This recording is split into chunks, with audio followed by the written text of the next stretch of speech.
Good evening. We're going to start the public power hour. It is great to see everybody. We got some energy in the house tonight. Good stuff. I'm excited. Okay, you can see the instructions behind me. I do need to apologize. Whoever the anonymous person or Protect South Carolina group that sent out a mass text stating that we were having a public power hour at 5:30, and this would be your first chance to talk about Parcel D, was mistaken. Part of the problem with these type of posts are the people who don't always know what they're talking about when they're trying to get people out. The power hour cannot be used to address anything that's on the agenda tonight. It's never been that way. It is for everything but the agenda. And because we already have two participants who are going to be speaking, which I'm really glad this works out really better, to be honest with you, because these two organizations, if you don't know about them, you're going to find out about them tonight, and they are amazing, amazing assets to our community, what they do. So please don't blame the person or the group that sent the text out. Don't blame us. But we will have a public hearing in 15 minutes and then the council meeting. So there's going to be plenty of chance for everyone to speak, I promise, just not at 5:30. So with that being said, the first person we have is Ms. Tawanda Bateman from Tri-Development Center. Come on down, young lady. And I think you got somebody you brought with you, right? And you know how to do it. I'm going to let you state your name for the record and who you represent. Good evening, council members, Mayor Williams, and distinguished guests. My name is Ariel Mundy, and I am the Vice President of the Self-Advocacy Fighters for Tri-Development Center. The Self-Advocacy Fighters is an active group of people with disabilities who stand up for the rights of people with disabilities in Aiken County. I am deeply honored that last month the council presented Tri-Development Center with a Disabilities Awareness Month proclamation. The Disabilities Awareness Month proclamation is more than words on paper. It is public affirmation that people with disabilities are respected and valued citizens of North Augusta, and that we contribute to the vibrant needs of our community. To each member of this council, thank you for your leadership, your vision, and your willingness to advocate on behalf of North Augusta citizens who live with disabilities. Your support sends a powerful message that North Augusta values unity, inclusion, and progress to advance the rights, needs, and ideals of people with disabilities.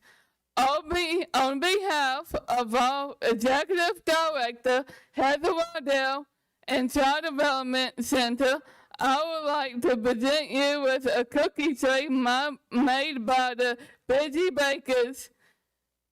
Thank you for believing in our work and for believing in us.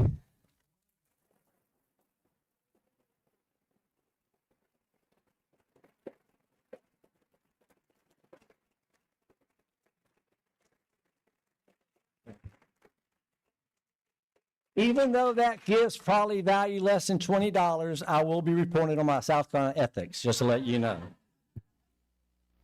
Well, thank you, young lady, so much. We when we do the proclamation, Tawanda always invites us to come out, and we can't always go all the time, but I know this year Pat and maybe I think David, we had just a blast. Thank you for what you do. Because these folks are actively employed. I mean, they are working and doing things. So thank you. You're a huge asset for us, and we really appreciate your kindness. All right, thank you.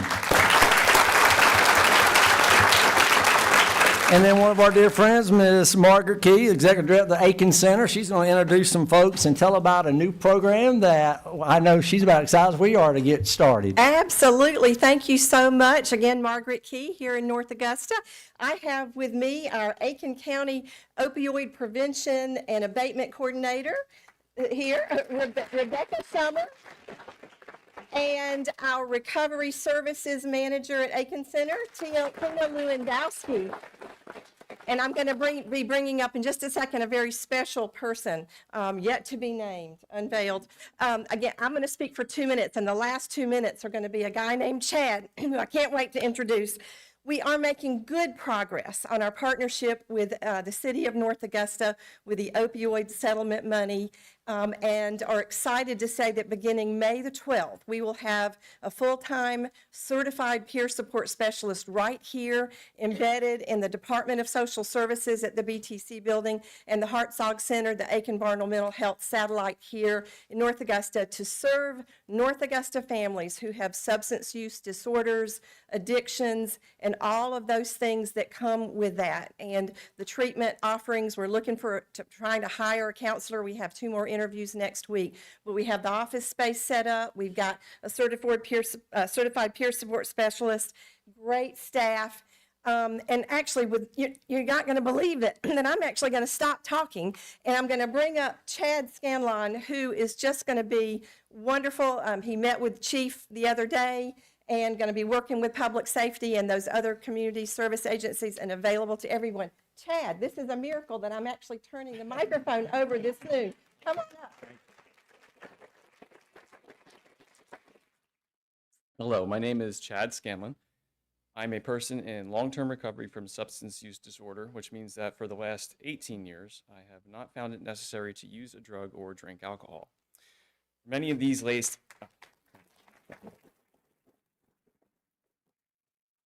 For many of those last 18 years, I've wanted to give back to the recovery community, but there was always an excuse not to. Some allegedly insurmountable hurdle preventing me from turning that desire into a career. Thanks to the Aiken Center and SCORE funding through North Augusta Public Safety, I now get to guide others in recovery as a peer support specialist based in the community here at DSS and in Aiken-Barnwell Mental Health. I won't go into vivid detail about my life as an active substance user, but I do want to briefly touch on the timeline. While I started using whatever substance I could get my hands on much earlier in my teens, it wasn't until the opioid crisis in the early to mid-2000s that my using really reached its peak. Prescription pain medications made my life very unmanageable very quickly. I lied, cheated, stole, and manipulated whoever I had to in order to maintain my habit. Thankfully, and with a lot of help from an incredible support system, I found recovery in 2008. As it turns out, the pharmaceutical industry was held responsible and forced to pay billions of dollars in penalties. These funds get divided up across various states and counties to help battle opioid misuse as it continues to cripple our neighbors, friends, and loved ones. It does not care how old you are or what color your skin is, it has only one goal, and that is to destroy lives. But because of that settlement money, we have some means to fight back. And that same settlement money, paid by that same industry who overprescribed those same opiates that got me arrested, that sent me to rehab, and brought me to my knees, because of this little ironic twist of fate, I now have the opportunity to use my lived experience to be a recovery coach and help my peers find a new way to live. Thank you.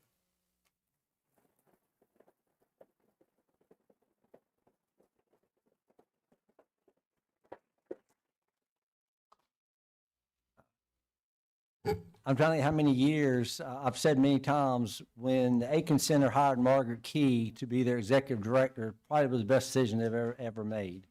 And Margaret has been coming to our council, educating us, talking to us, promoting, building camaraderie, getting people in the community. And just your leadership, Margaret, has been phenomenal. And I know you are just so pleased to be able for this to implement this program. And Chad, man, just so proud of you and could not be more excited to have a man of your character. What you're going to do, folks you're going to help in North Augusta is huge. And so just God bless you. And we're just so thankful for what y'all are all doing. And anyway, anything else, Margaret, before we end this thing? Okay, I'm just kidding. All right. So anyway, we are going to the public power hour is over. And we are now going to go on the public hearing. Let me tell you, we got some open seats. Oh, I can't do that yet, can I? Oh, that's right. Is it 5:40? Oh, it's 5:40. Okay. Well, it'll take you that long anyway. We've got some open seats. So if you got an open seat near you, raise your hand, and we got some down here. Y'all folks come down here. I'd rather you not sit on the steps because I figure those steps are going to get a lot of carpet burns and rubbed off tonight. So we want to have those clear for citizens. So we got a good bunch of seats over here on this second row.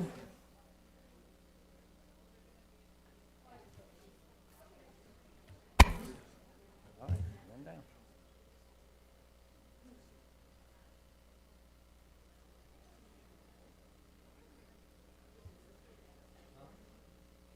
Those are for the directors will be here. We'll sit with me. So we got to wait on Miss Kelly's here already. Okay. Jim coming? I think I got enough now. I think I got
All right.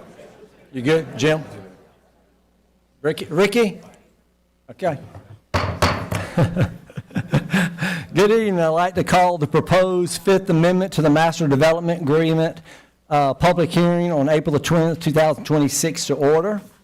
I guess it's Groundhog Day. It's good to see everybody again. I want to thank everyone for coming to our meeting tonight. Let me reassure everyone, we are not putting a 15-minute time limit on this. We have to list our meeting dates and times for the whole year in the end of December for the whole year, and we cannot change them. But if we start a meeting later than scheduled due to a public hearing, that is okay. So just rest assured. I'm saying this as much for our council as our citizens. This is a public hearing, is guided by the laws which require the municipalities to do three things: provide appropriate notice to the public, allow the public to attend, and invite them to provide comment or input. This is not a question and answer forum. Any questions that we are asked during the public hearing, if necessary, will be answered in the regular city council member when it's appropriate based on the item that you're asking about. Also, our council received a list of questions from one of our citizens, and I will answer those if they relate to what we will be discussing in the council meeting, item 9, after the public hearing. Remember, this is not a political rally. This is not a debate. This is not a time for a dialogue between our council and audience. We are here to listen to your input, and I would ask that as I'm stating this for our council as well as to everyone, let's all be respectful, and you are addressing all of us, not any one council member when you come forward. Also, we will have 5 minutes you will have 5 minutes to speak. Jamie Paul, our city clerk, will be tracking this time. This is about giving us input to help us make the right decision tonight. So at this point, I'm going to turn over to our city administrator, Jim Clifford, to review about the Fifth Amendment to the MDA, to give you some context about the public hearing in case that's necessary. Mr. Clifford? Thank you, Mr. Mayor. We'll have the slides brought up here for the MDA public hearing. Thank you. Next slide. So as with all municipalities, the Master Development Agreement is governed by South Carolina state law, and you can see the relevant sections there under Title VI, Chapter 31. As citizens can certainly look at that at their leisure. It's listed in South Carolina Code, but that's more of the generic of, hey, what a master development or a development agreement is and the rules that are associated with it, why you have to have a public hearing and associated with the development agreement, and the things that can occur in a development agreement. So next slide. And then I'm just going to go through the history of what the development agreements are, and here we are with the fifth one, but I'll start back with the original Master Development Agreement, which was signed in March of 2017. That was the original Riverside Village agreement, which laid out the different types of parcels and what was going to go on all those parcels. That went for a number of years. I think 5 years was the original MDA. The City Council did a First Amendment, which simply extended the MDA by 1 year. Didn't do any other substantive changes to the MDA. The Second Amendment was a 1 year extension as well into 2024. And the reason for the Third Amendment, which was only extended by 60 days, is because the city was at that time in negotiations with South City Partners for the Fourth Amendment. And so the Fourth Amendment had significant changes to the village, and that modified the master plan to allow South City Partners to develop parcels C, K, G, and H. So parcel C is the one that's directly in front of the stadium. K is the apartment building that's closest to Hammond's Ferry. And G and H are actually two separate parcels, but were combined for the purposes of the apartments and the retail or restaurant space that is closest to the amphitheater, with those expiring on the 15th of March of 2028. And what you have, which is up for discussion here in the public hearing, is the Fifth Amendment, which is a modification of parcel D, which essentially changes its use from residential to commercial. There's some other items in there, but that's the big so what of why we have this public hearing today. And so with that, I will turn it back over to the dais, Mr. Mayor. All right, thank you, sir. Okay, so 4 things, just remember, when you come to the microphone, state your name and address. speak directly into the microphone. If you're tall, please lean lean down because everybody won't be able to hear you. You don't need to thank us or address us. We don't want you to waste your 5 minutes. Start immediately in. After you give me your name and your address, feel free to get right in and give us what you want to tell us. And finally, remember, any questions that are necessary to be answered, we will address those, I promise you, in the council meeting where that's appropriate. To give you a little time to kind of decide who wants to raise their hand first, I've got one public card already, and I don't know if Diane is here. Oh, there you are. Diane LaRue, 608 Railroad Avenue. And I'm going to let you come on down, young lady. And I've already told your name and address, so jump right in with your thoughts. A cyber community center can be genuinely transformative, and here are 6 key dimensions worth considering. Bridging the digital divide. For residents without reliable home internet or services, a cyber center provides equitable access to job boards, government services, healthcare portals, and educational platforms. This matters most to low-income households, seniors, and recent immigrants who may otherwise be systematically excluded from digital life. 2, workforce and economic development. It can become a job pipeline when paired with skills training, resume writing, basic coding, Microsoft Office literacy, or certification prep. High unemployment or industries in transition can use it for training and retraining purposes that benefit economic mobility. 3, educational support.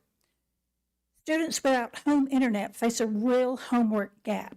A center staffed with knowledgeable helpers extends the school day in a meaningful way. It can also host adult literacy programs, GED prep, and English language literacy, serving multiple generations. 4, civic engagement. Access to government websites, online voter registration, benefits applications, public meeting archives help residents participate fully in civic life. Communities with lower digital access often show lower civic participation. A cyber center can interrupt that pattern. Small business and entrepreneurship.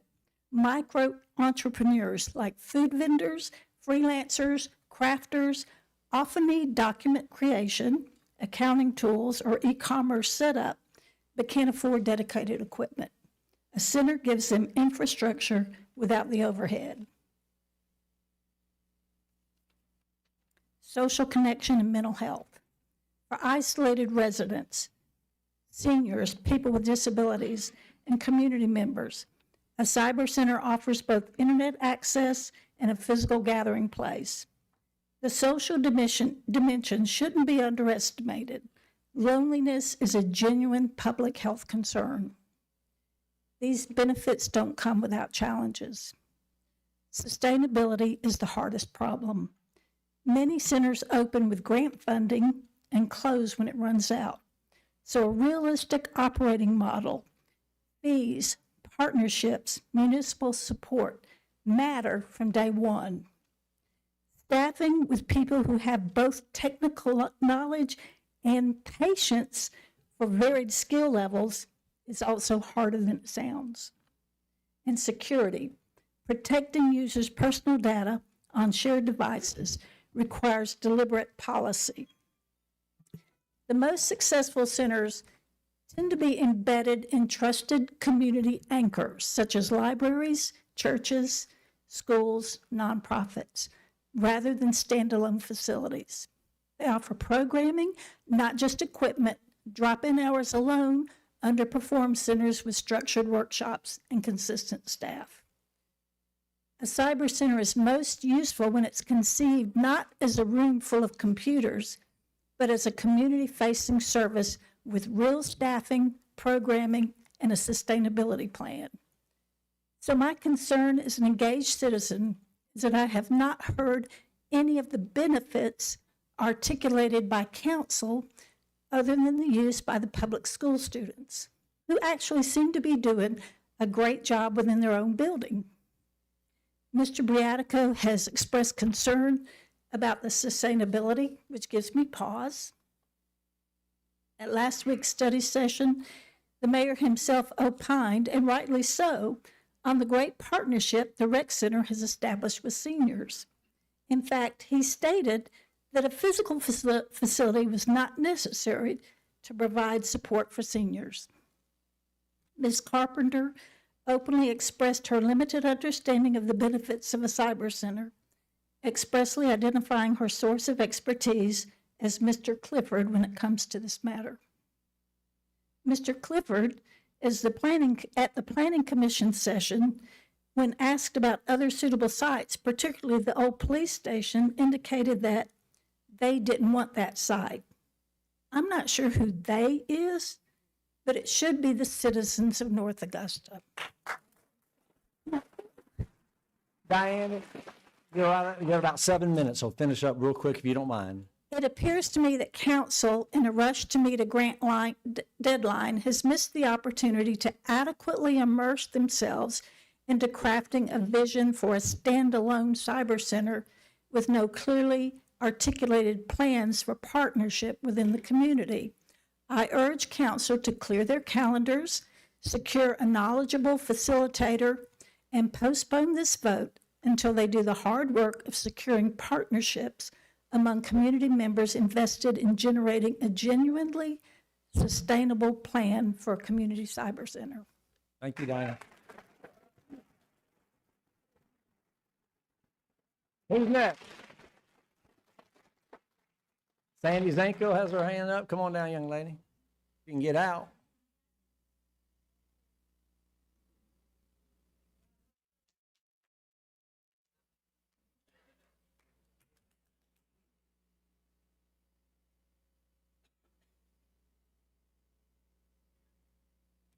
Sandy Zanko, 400 West Forest Avenue.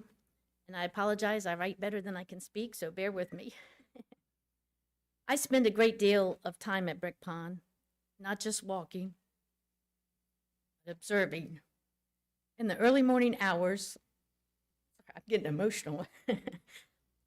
Sweet spot for wildlife activity. You see the park come alive. Birds move along the edges. Turtles climb onto the logs and banks. Alligators begin to stir, appearing along the waterline or in the sun. Over time, what I've come to understand is that Brick Pond isn't just the water. It's everything around it. The natural buffer, the undisturbed edges, and the space that allows that life to exist and move. That space is not empty land. It is part of the system. And that's why Partial D matters. I understand that without the city's restoration efforts years ago, the ponds would not be what they are today.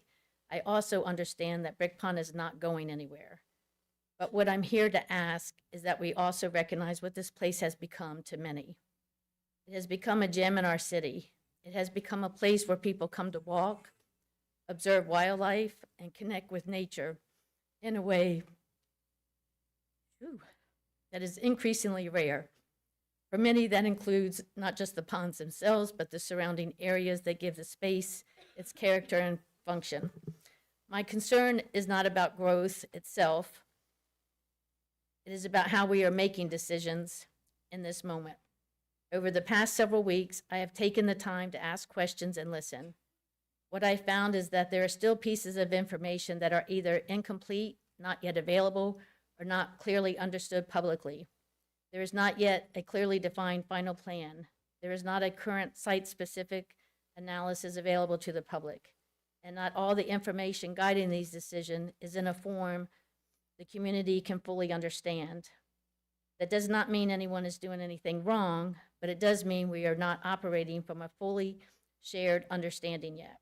And still, we are being asked to move forward with decisions that begin to shape the future of that land. I have also heard the idea that the city can move forward now, purchase, amend, and decide later what ultimately goes there. But in practice, those early decisions do not leave things open. They begin to define what is possible, and they make it much harder to step back and choose a different path. I also believe the way the property is acquired matters just as much as whether it is acquired, because how it is funded can begin to shape whether it becomes what it becomes. If that funding comes with expectations or limitations, then that effectively narrows the outcome before the community has a full opportunity to understand and weigh in on what is best for this space. From spending so much time at Brick Pond, I've seen how small changes ripple through the environment. I've seen shifts in wildlife patterns. I've seen how seen how activity affects behavior along those edges. These are not oops. Gonna really make it tough. These are not abstract concerns. These are real observational changes. My fear is not that the park disappears. My fear is that over time, it becomes only paths around ponds with less of the living habitat that gives it character and makes it special. That's why he's playing with me. The young lady right in the white there is not on purpose, but I need you, somebody just a tad, bring it down just a little bit. There should be a control. So we got floodlights. Right, 1 second. I'll making it tough. Sorry, Sandy. That's all right. Can you, the floodlights on. All right, I'll go ahead and finish All right, up. sorry about that. That's all right. Brick Pond has become one of the few places in our city where people can experience wildlife and feel connected to the natural world. Now is the time to treat it as the sanctuary it has become. I'm not asking you to stop. I'm asking you to make sure we fully understand this before we continue. I hope this becomes a moment remembered for wise stewardship and part of your legacy of protecting what makes North Augusta unique. Because once this space is gone, we do not get the opportunity to ask for it back. Thank you. Thank you, Sandy. Good job.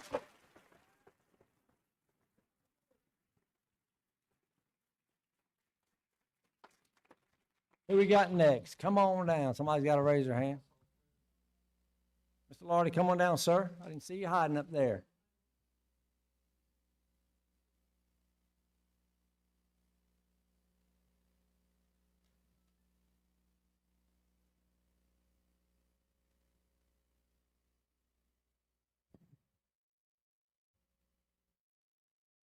You finally missed us enough to come show up, didn't you? It's good to see you, sir. It's good to see you. We miss seeing you. Always good to see you. Make sure you're still hanging around. Thank you. Hope I live a lot longer. Hope you do too. Dear Mr. Mayor and Council, you have the ability tonight to please the total population that's here. I didn't announce my name, Mayor. Fred You want me to Lardy. go back and say that? Now I got your name. Fred Lardy, Yes. 346 Shoreline Drive. Excuse me. Dear Mr. Mayor and Council, you have the ability tonight to please the total population, and that's what I'm hoping to accomplish by speaking before you tonight. If you don't execute what I propose, I would characterize your actions not hearing the people who elected you to represent them. In the past, a former mayor decided that he would make decisions because he was elected to do so. I believe he was wrong. In my opinion, he was elected to execute the will of the people who elected him. He left office having gotten his way and never got to enjoy his victory because he decided not to run for re-election. Would he have been re-elected? Maybe. He left the city in debt for about $40 million, and that has now grown to about $70 million. Success? You be the judge. Yes, we have a ballpark and team that Augusta, Georgia didn't want. And by the way, it's still called the Augusta Green Jackets. How is that for irony? Before you tonight are many, many people who are deeply concerned. You can say they don't count. You can decide, like the previous mayor, Mr. Jones, and say, we make the decision. How many people are against approval of the cyber center on the location suggested? No one knows. How about a simple solution? Why don't you ask and satisfy the will of the majority? We have the opportunity to do something correct. Or don't the citizens who have tried to deliver a message count? You be the judge. You are elected to represent all of the people and their concerns for the city. Why don't you table tonight's decision and ask all of the people in a vote? They deserve it. Thank you. Thank you, Fred.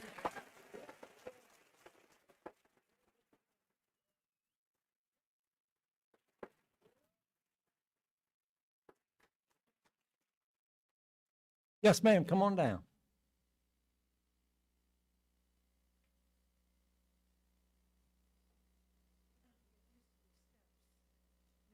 Hello, Michelle Wilson, 1901 Burns Road, North Augusta, South Carolina. First of all, I support exactly what the previous gentleman said. There are a lot of people who would have changed how this planning and how the city has moved in the last 10 years. But that is in the past. What I'm wondering is, at SRS, if I decided to pave a sidewalk, I needed to follow the National Environmental Policy Act. I needed to do an environmental assessment or an EIS, or any other document that looked at the environmental impact to the surrounding area. And Yeah, Michelle, you don't need to be looking from side to I side. can't tell Just look into the microphone. and speak to you. I hate you have to look for me. I'll try to, Doug, you can look behind me if you want. But just speak Okay. into the microphone if you don't mind. Okay, so what I'm asking is, have you performed, and if you have, I can't find it, any type of environmental impact analysis, environmental impact statement, environmental assessment? Because this would be considered a major federal action if it is funded from a federal grant. NEPA compliance is not optional. It is mandated. So I'd like a copy of any environmental assessments done, because I think the significance is that we always forget that buffers around an environmentally sensitive area matter, which is why most places have large acreages around them. For example, SRS, you need that buffer. You are crowding downtown. I think Brick Pond would be significantly impacted. Now, if the people that interested in a cyber center, which cybersecurity centers usually don't spend time educating students, providing grant funding, they're not in that kind of business. If they really wanted to place an activity in town, I would think the police station area or some of the other areas in town have adequate resources that can even use the existing parking. But I'm guessing they don't want to have to pay the fees for an asbestos assessment, lead paint disposal, or demolition activities. But I do believe that you should not go forward with an activity of this potential impact without environmental studies that are subject to public review. Thank you. Thank you. Okay.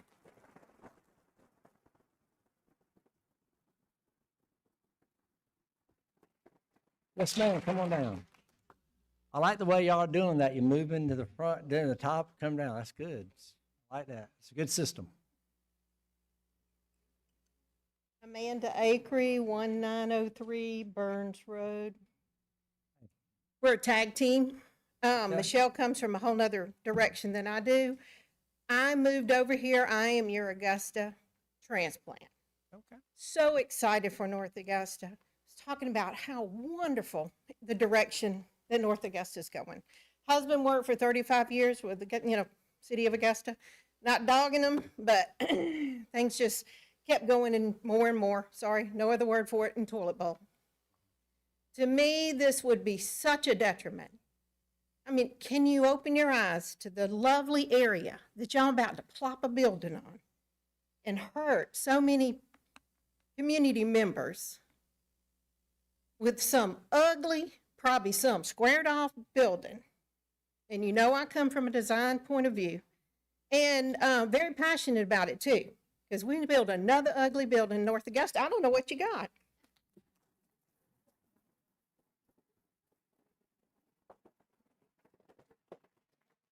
I've hung on the hopes that we could get our little downtown looking so pretty, and putting up baskets and watering those, having businesses. We got millennials moving over here. I'm always a big advocate of, hey, you got to come to North Augusta. Leave Augusta. Come on over. I don't know what I'm going to tell them now. Y'all just right over a beautiful area. Thank you very much. Thank you, Amanda. Appreciate it.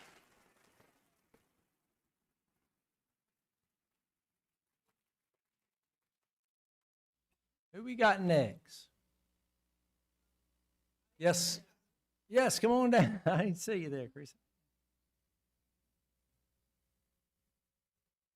My name is Christina Brower. I live on 794 Greenwood Drive. So I moved 10 years in North Augusta. I could live in Augusta, but I moved here because nice nature place, and it's nice to see, some stuff growing. But what I found that for 10 years to observe, we have citizens who count, who making business, and citizens like we are here, we cannot say nothing because nobody ask, and we need to fight all the time. I see why I fight about Brick Pond Park. It's like, my husband just passed away last month. I know many people who coming in Brick Pond Park, like in the sanctuary, to heal. Nature is medicine. We take it everything in this town for the normal human. We started to be very materialistic. We cannot do this because I tell you, when we departed one day, we not take buildings, we not take cars, we not take the clothes, we take what we left for others, the love. So I will ask you consider about the old citizen who walking there, many who don't have money go in Hawaii or other places. I know many old people who coming with dogs, many people who have health issue. Where they gonna go, in downtown, in hot, or in the ballpark? No, they're coming in the nature to be healed. So please consider all of us and other people. Thank you very much. Good job. Yes, come on down. You had your hand up. Yes, ma'am.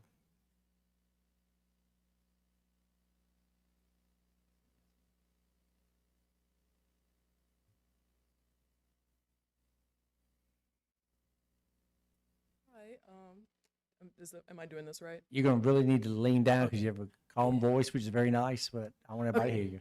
My name is Grace Way. I live at 436 Crossroads Drive. I had a whole thing like written out, but I think the people that spoke before me said most of what I wanted to say. So Okay. I'm just gonna make 2 points. Sure. There's a cyber center already over in Augusta. It's like a mile away from us. I don't understand why we need one in downtown North Augusta. And the second, I forgot already.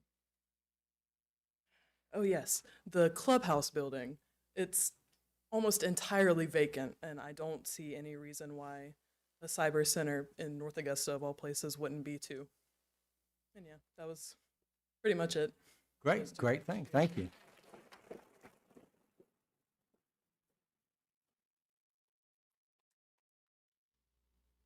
Who's next? Oh, hey. Mary, how you doing? Good.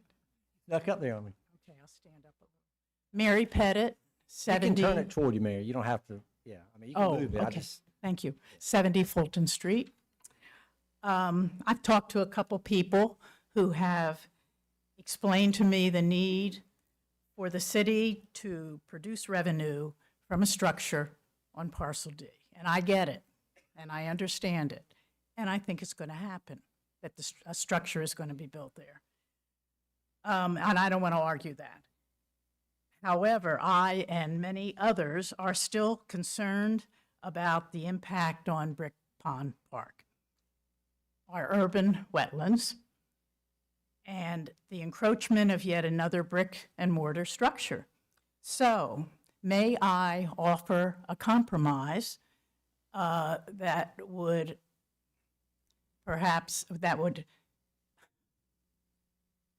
help the citizens with what they desire and help the city with what I know you require. And that would be a larger buffer zone.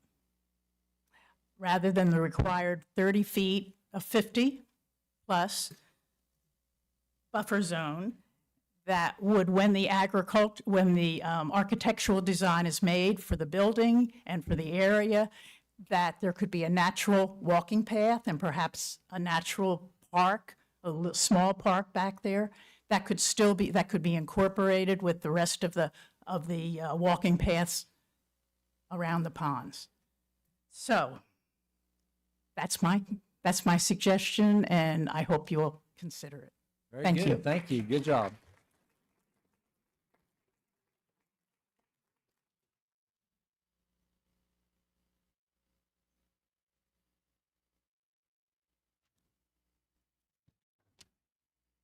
Hello, my name is Amber Fleechek, 804 West Avenue.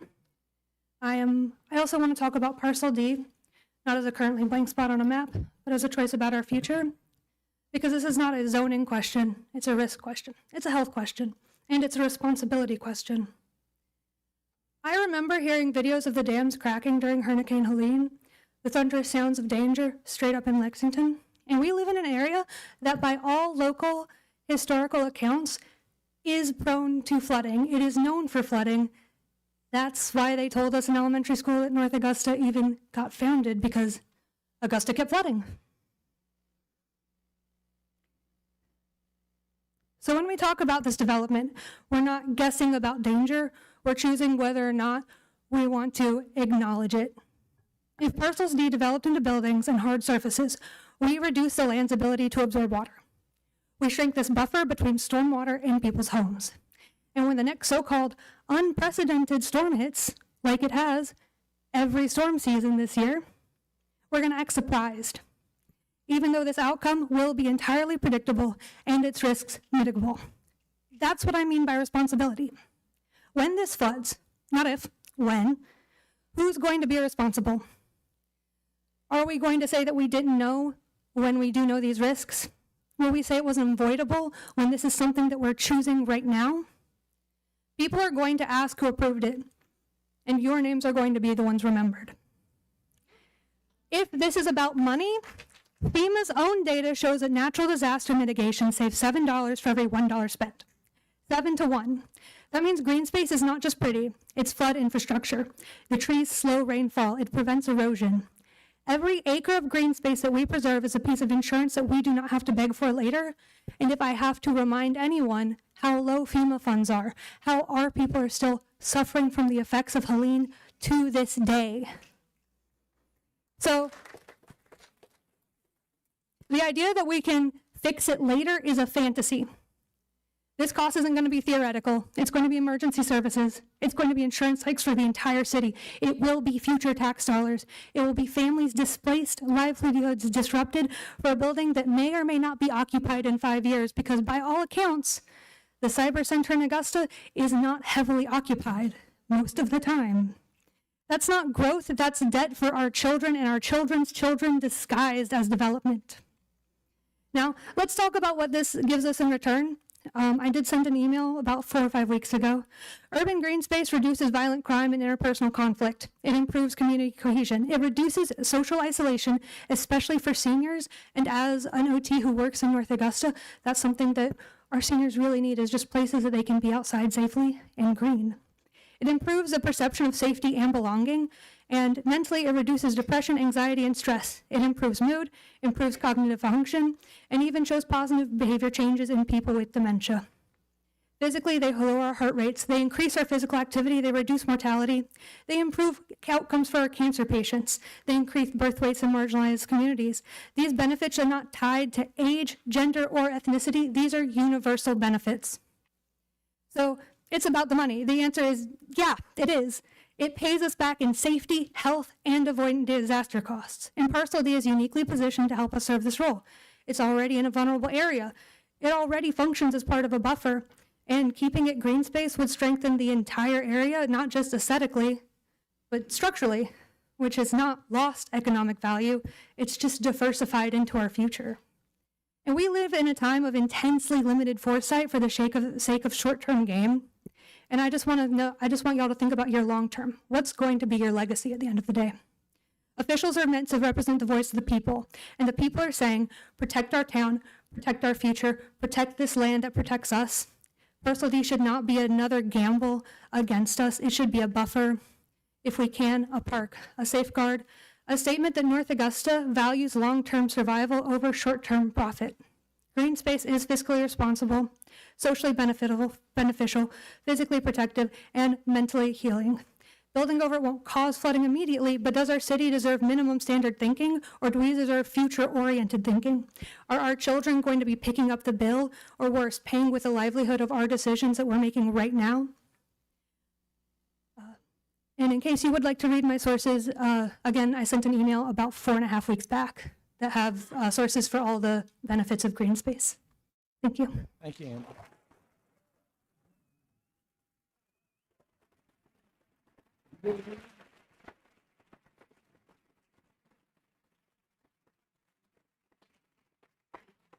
Hey, everybody, I'm Tabitha Waldrop. Yeah. I live at 193 Village Parkway. I want to ask folks in this room, the question that was asked last week, and it was not the right forum to respond. Who in here knows what a skiff is? Raise your hand.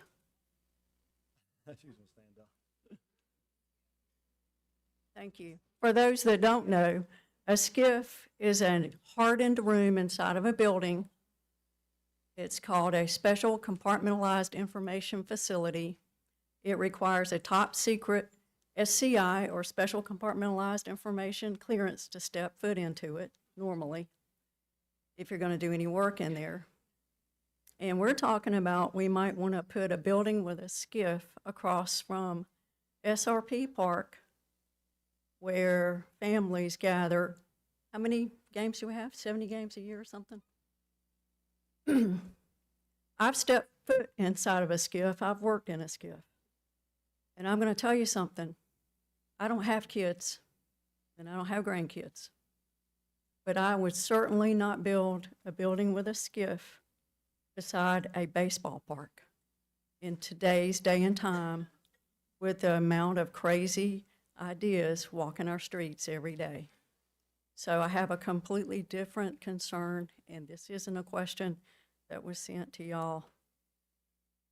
What are we doing how are we thinking about mitigating the risk that we might be planting beside our beautiful brick pond area and our awesome SRP park?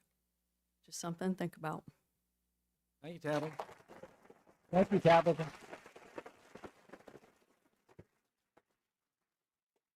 Yes, ma'am. Come on down. You don't have to go slow down. I don't want you to. She's running with clogs on. It scares me. Rachel Johnson, 628 West Buena Vista Avenue. Everything that I was planning on saying has kind of been said, but I want to pose a few theoretical questions. Sure. This doesn't seem like it's going to be bringing too many jobs to the area, so who is benefiting from this? Who in the community is benefiting from this? What are we going to do about parking? Because parking in Hammond's Ferry is already an issue. Traffic in Hammond's Ferry is already an issue. Are we going to be parking in Brick Pond Park for the Cyber Center? Is there going to be another parking deck built? Is it going to be valet? What's going to happen? These are just things that I think should be laid out for everybody to see, because right now I do not understand how anybody in the area other than a select few are going to benefit from this. And that's all. Thank you. Thank you.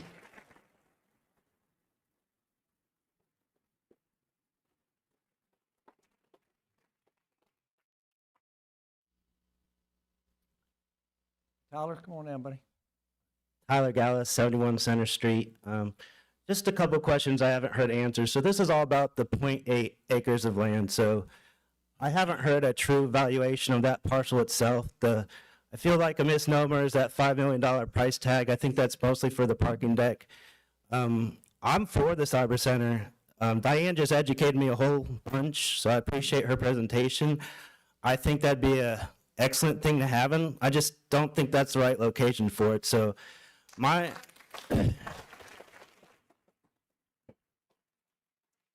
but I think what's been argued is that's the only way to protect the land. So I think the key component of find out whether we can protect the land is what's the true value of that land.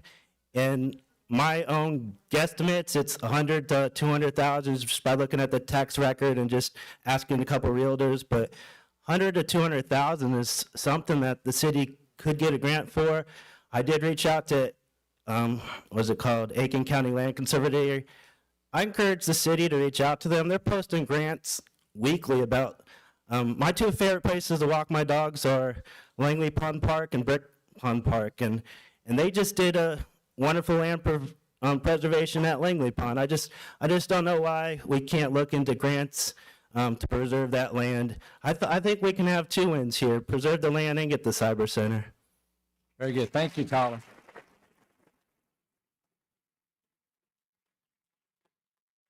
Yes, ma'am. Come on down.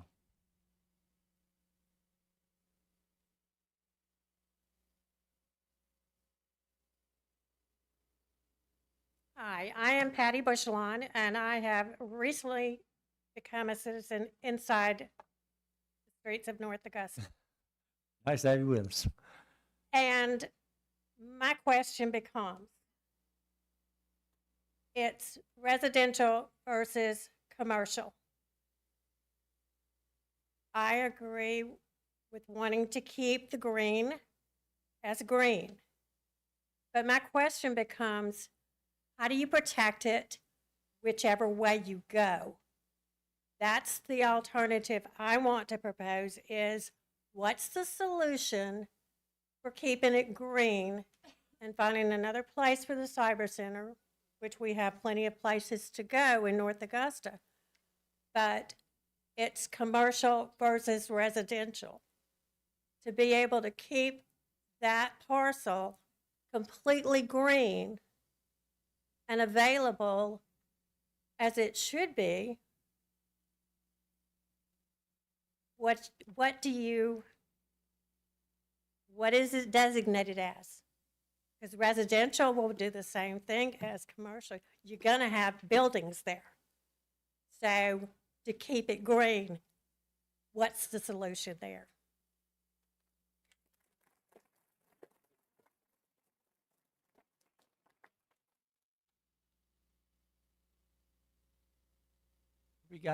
Who we got next?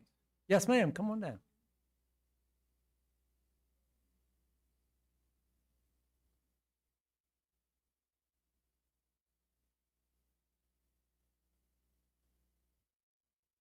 My name is Angela Briatico. I live at 1738 Marion Avenue. Public speaking is not my forte, and That's I'm okay. extremely nervous. You don't have to do. But I just wanted to let you guys know I'm speaking from my heart. I'm a transplant from Columbia County. My husband poached me and brought me over. And I love this city so much. And I think it's beautiful and special and like a little Hallmark town. And I think everyone has made really valid points. And so I just wanted to speak a little bit about what Brick Pond Park means to me. Good. I think that it is our treasure. And I think it is a source of great pride, and it's something that we should strive to protect and improve on. We could stand to have more picnic tables. But in terms of what it means to me, in addition to the wildlife and the nature, and some people kind of already spoke on this, it's a place where our babies go on field trips and learn, the scientific method and practice, learning science. It's where our teenagers go to have their first date and to have their prom pictures taken. It's where our young couples go to have their engagement photos. It's where our grieving citizens go to find a place for peace. It means so much in so many different capacities to so many different people. And one of the underlying things is that no matter your demographic, no matter how much money you make or don't have, it's yours. It belongs to you and you and you and you and you and you. It belongs to all of us. And I'm not opposed to a cyber center, and I'm not opposed to progress. We need to stay, future forward and thinking about the upcoming generations. But I just ask and I implore everyone to please do so responsibly. Let's not throw the baby out with the bathwater. Let's be careful. And I think a cyber center is a good idea. I just don't, for the life of me, understand why we have to destroy or risk someplace so special. That means so much to so many people. And that's all I ask is that it's already hard to get down there. It's already hard to enjoy it because of it's overdeveloped now, and parking is already, an issue. And so what's going to happen when we just add more and pile on more? I just feel like we're being short-sighted, and I don't pretend to know what the solution is, but I'm begging everyone to please come up with something that works for all of us, because the city belongs to all of us, not just those who own businesses. And thank you. Thank you very much. Appreciate it. You did very good. Who we got next? Yes, ma'am, in the way in the back, hiding.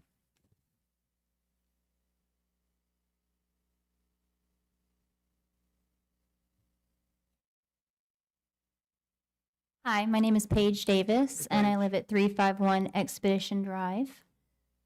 Everything that I feel has already been spoken. However, I would like to give a viewpoint as a mother who has lived in North Augusta. I've lived here my entire life. I love North Augusta. My husband is also a transplant from Atlanta, by the way. And so my children are here. They are in the school system. My daughter goes to Mossy Creek. My youngest goes to First Baptist. We love it here. And as a mother, as a millennial, younger generation, raising the future generations, I absolutely agree. I want it to stay green for all of the benefits that everybody has spoken about. I'm not opposed to a cyber center. Well, I'm kind of opposed to a cyber center, but if it's gonna come, at least come to a different spot. So that's all I have to say. Thank you, Paige.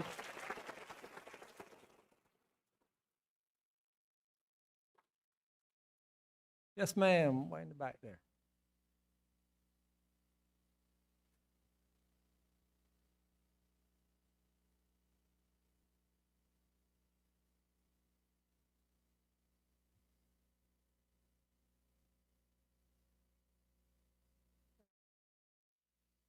Hi, my name is Bunny Nystrom. I live at 18 Hyacinth Way, 29841. Thank you for the opportunity to speak today. Brick Pond Park is one of the few public places in North Augusta where people can regularly engage with a living ecosystem. Families walk here, residents decompress here, and many rely on this park as an accessible way to experience nature without even needing to leave the city. It serves as a social and emotional role in our community. But more importantly than all of this, Brick Pond is home to wildlife that cannot simply relocate when construction begins encroaching on the fragile, interdependent wetland and pond ecosystems. When they are destroyed, the plants, animals, and water systems that rely on them are permanently disrupted. It's going to be irreversible. While it has been stated that no construction will occur directly in the water and that small buffer exists that people have mentioned before, buffers do not exist in isolation. Wetland ecosystems depend on what happens around them. Soil stability, noise, vibration, runoff, and human traffic will alter quality and wildlife behavior permanently. Without comprehensive environmental impact and delineation studies, there's no credible way to claim that these systems will remain intact. Meeting minimum regulatory standards does not equate to protecting an actively functioning ecosystem. The EPA compliance is a floor, not a guarantee of preservation, especially in wetlands like Brick Pond Park, that damage often becomes irreversible or only visible after it's already irreversible. While cyber centers may offer short-term economic incentives, they come with significant long-term environmental costs. These facilities demand immense amounts of water and energy, placing ongoing strain on the local infrastructure and natural resources. These costs are carried by residents and the environment, while the benefits largely flow to corporations with no lasting relationship with this place. This decision matters. Once the space is used, it's gone for good. No amount of future funding can recreate a mature ecosystem or replace a public space that the people of North Augusta already love and use. So I ask the council to look beyond immediate projections and consider your responsibility to the long-term well-being of the city, its land, its wildlife, and most importantly, the people. You are not just voting on the development proposal, you're deciding what North Augusta chooses to protect while protection still matters. So please, preserve the safety of Brick Pond Park and for the current and future generations. Thank you. Thank you.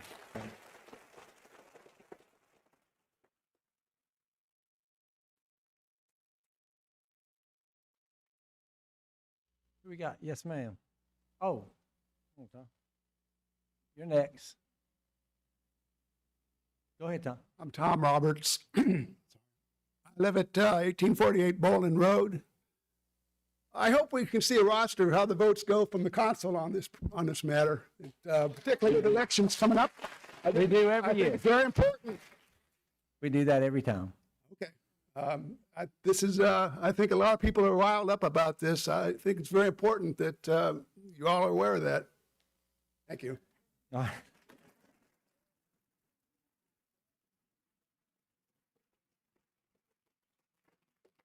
Yes, ma'am. Hi. Hey. My name is Jenny Reynolds. I live at 234 Amy Circle. I am also a transplant here. My husband and I were military and have lived all over the world. The last place the military sent us was to Eisenhower, and we were living in Grovetown. And a big part of the reason why we left Grovetown was because we were watching every bit of natural beauty just be mowed down in favor of progress. They would take out entire neighborhoods, take out every single tree to build cookie cutter houses that looked exactly like each other and could not withstand the storms that we are now getting in this area. So when we finally decided to use our VA loan and get a home somewhere, we chose here. And a big part of the reason was the natural beauty here. Another was the community, which has been lovely and inviting. We are the millennial family that you want coming here. We brought 3 of our kids to grow here. And I actually like the idea of a cyber center. We taught all of our kids, go into STEM, go into STEM, go into STEM. They did. They listened. And the jobs aren't necessarily here for them. So I absolutely love the idea. But according to WRDW, in previous meetings, you guys said that you chose this prime real estate near SRP Park because there are few other suitable locations in the city. Well, that tells me that there are others. If there are few, there are others. My concerns where the wetlands are concerned are 2 things. One, we are already in Aiken County getting a 700,000 square foot data center. Those data centers, according to Earth Observation Group of Cambridge, are increasing the heat in the area by 16 degrees. Now, you add another parking lot, you add destruction of wetlands, which are also critical to cooling areas, and I worry about our increased energy costs, the damage to the waters, because it feeds right into the Savannah River, which we all rely on. On top of that, we have animals that are critically endangered. We have some of the last lightning bugs, which I know seem like something you don't care about, but they were a magical part of my youth, and I want them to exist for my children. And we have some of the last ones in the nation, in the world here, because our wetlands across the United States are being endangered by building on them, which, by the way, as someone else brought up, are flood zones. Now, I, like a lot of other people here, had damage during Hurricane Helene. And like other people here, I lost my insurance immediately after. And what I found during that process was how hard it was to even get an insurance company to talk to me once they had my zip code. My fear is if we build this facility and we put all of this high-tech stuff in it, when it floods, because it will, because you're building on a flood zone, then it's going to make us even less insurable. I now have to pay thousands of dollars more on my premiums, and I've done nothing wrong. I'm a good homeowner. I do everything that you should do to protect your property. If I, and my husband can barely afford that, my concern is, what will that mean for people who are even lower income? If we have to build here, I personally would rather it be residential. I would rather it be small homes to bring in more families that impact the existing ecosystem much less, because at least those people will be invested in caring about what's near them. No one cares about what's next to their work. That's all. Thank you. All right, thank you. Appreciate it.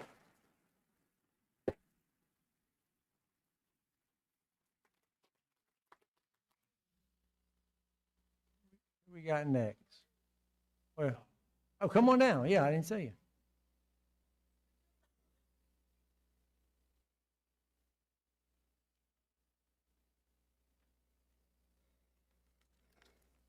Caleb Chansey, 236 Redbud Drive, North Augusta. My wife and I moved here in 2006, and we moved off exit 5. When we got there, there was a lot of trees, a lot of brush. There's a lot of natural scenery in that area. Now it's really grown up in the past 20 years. My wife and I had our son about 14 years ago, and one of the things that helped him recover after having heart surgery was Brick Pond Park. We used to take him out there all the time after each surgery. Having another building there is going to destroy that area.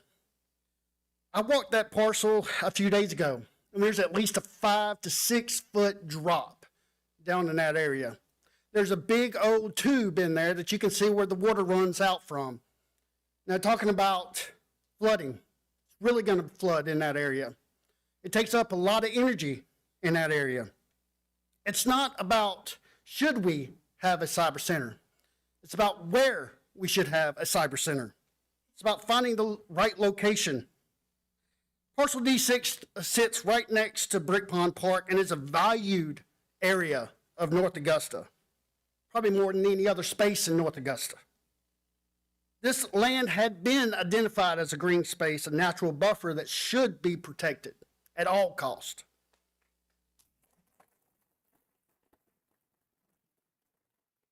Residents have consistently, over the years, raised concerns about protecting the space, about traffic and congestion, and about environmental impact. And these are not isolated concerns. The council even tabled this decision because you knew that there was a need to pause on this.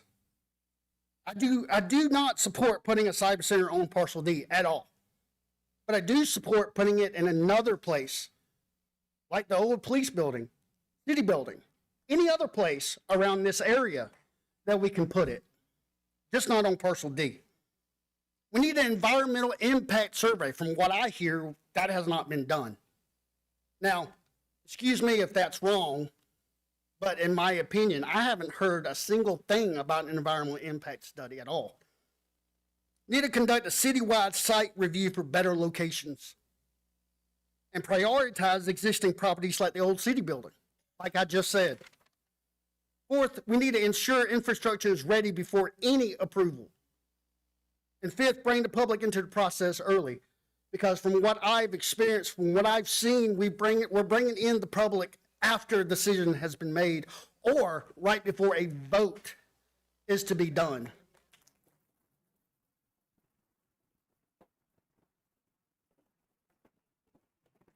We have a responsibility to the people of North Augusta, not to ourselves. And from what I've heard and from what I've seen, we're only making a decision for yourself and not the residents of North Augusta.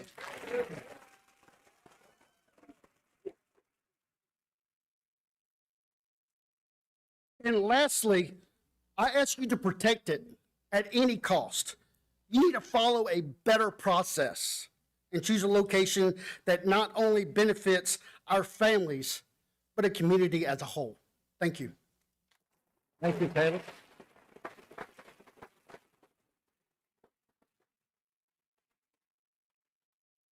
Hey, if you want a cyber center, don't be shy. Now is your time to talk. We're not having any conversation from the council. I've already set the rules. Now, who's next? Yes, ma'am. How we all do it? My name is Richard Cornett. I live at 1843 Roan Avenue. I would just stand here and like to remind the folks, as you're standing here and we're looking and seeing what's going on with the town, the city, and now we're talking about the brick ponds. I've lived here for 21 years when the military brought me here after I got out of the Army, right? This was a great place to live. And I've watched, I won't say this council because I've been here for 20 years, but I've watched everything go downhill, chasing greed, money. You look around at every corner, there's nothing but apartment buildings, gas stations, car washes, and fast food places. I moved over here because this was a family community and I was told to invest here, live here because it's going to stay a family community. This is beginning to feel like South Augusta. All right, it doesn't feel like North Augusta anymore. I can remember standing in here with other folks, with Fiona, pressuring this council to take care of the brick ponds. And I remember us being told that until we organize, like the people do over at the Living History Park, there's not going to be anything done with the parks. And we've had to push and push and push until things were done. The studies that were supposed to have been done to put in this area over here at SRP Park, the traffic surveys and everything else, were over 10 years old. I looked. None of it was done. And we're still talking about building another building right next to this property, which we know is going to destroy it. So I sat here and wonder, when we're doing this, are we doing this just as an exercise?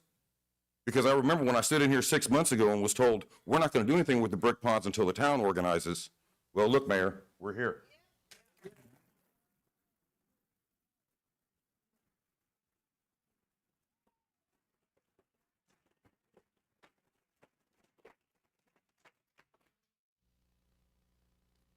Thank you, Richard. Who we got next? Yes, sir, come on down.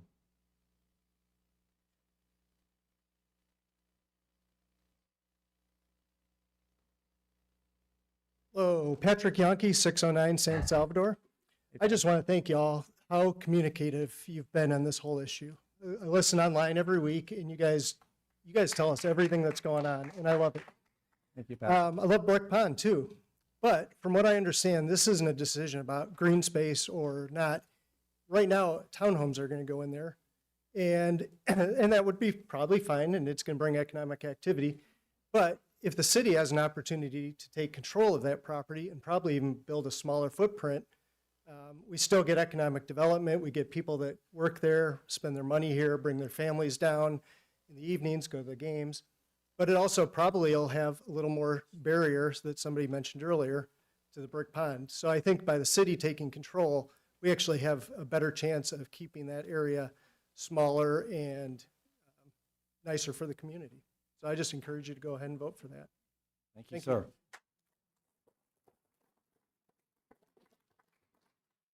Who we got next? Come on down, sir.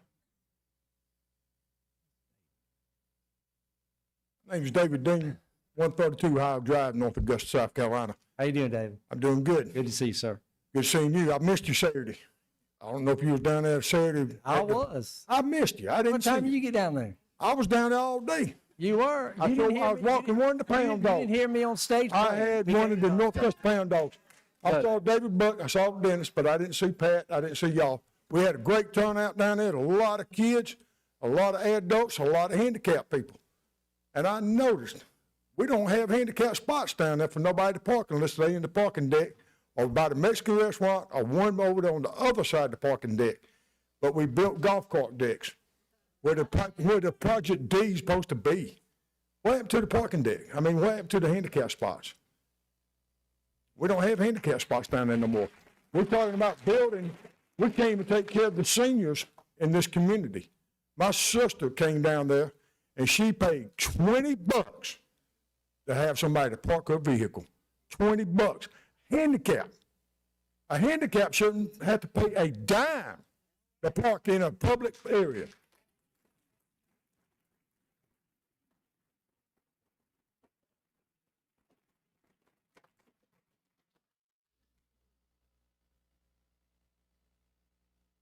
Yes, ma'am. Come on down.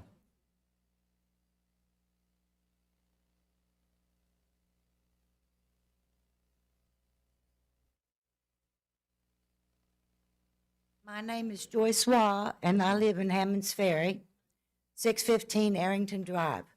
My complaints are a little bit different than everybody else's. Okay.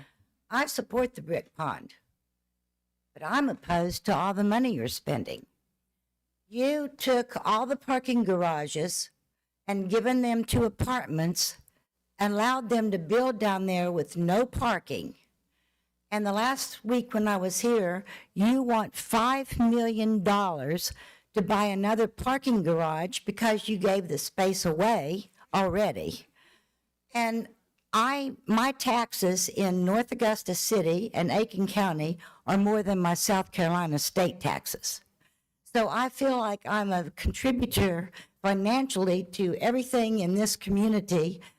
And I really feel that you are giving up what North Augusta and Hammond's Ferry was designed for families, for the environment. Even New York City knew better than to give up all their green space. And what are you doing to us? We can't park you gave us 4 spaces for golf carts. Now we're allowed to park in Section D until you build a cyber center. And if you go down Martintown Road where I went to get my passport so I could get through security, there's a building that North Augusta built that's sitting there 90% empty. Why can't you put a cyber center there? It's already there. And I love North Augusta, and I appreciate you and everybody here for all you do for us. But think about, I'm a single woman, and I can't afford all the things that y'all are spending and taking away. Thank you. Thank you. Appreciate it, George.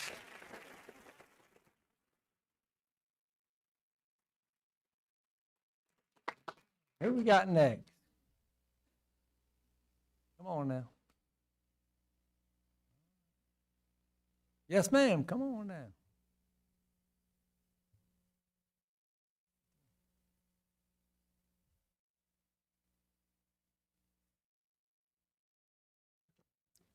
Debbie Howard Stankus, 517 Dove Street, North Augusta.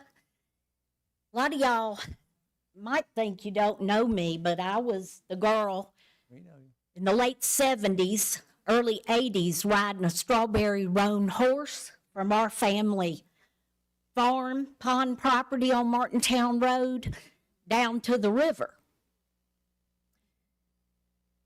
Been around a long time. Seen a lot going on. Now, I want to piggyback on, I really appreciate everything everybody has offered to this conversation, and there needs to be a lot more of it. You know, if you want good foresight, you got to have the conversation and not go off half-cocked. All right, so, somebody already said that the green space is important, not just for the animals and the plants, for the wildlife, but because of it's for the people. Somebody mentioned the flood damage and the rise in temperatures. You know, the green space, the Brick Pond Park makes everybody's air cleaner. It's better for everyone. Now, we used to be able to enjoy the property that the South Carolina Nature Conservancy bought out Old Plantation Road. And then now, I mean, we can't even park down there. I've been hiking down there. I rode horses down there when Martintown Road was a 2-lane road. Was down swimming in the rapids before, you know, that was developed over there on Indian Rocks Court and whatnot. I just want to know, where are we supposed to go to be outside, to have fresh air? And the concern about older people is a very valid concern. Where else can our disabled or handicapped people or aging seniors go and just get to walk on a path, see some birds, take their grandchildren or great-grands fishing or something? I mean, you know, come on. That's really all I have to say, but I don't understand. It feels like we're going off half-cocked. It feels like that money and greed is what's really going on here. And that's not a good, that's not going to turn out well for anyone. Thank you. Thank you.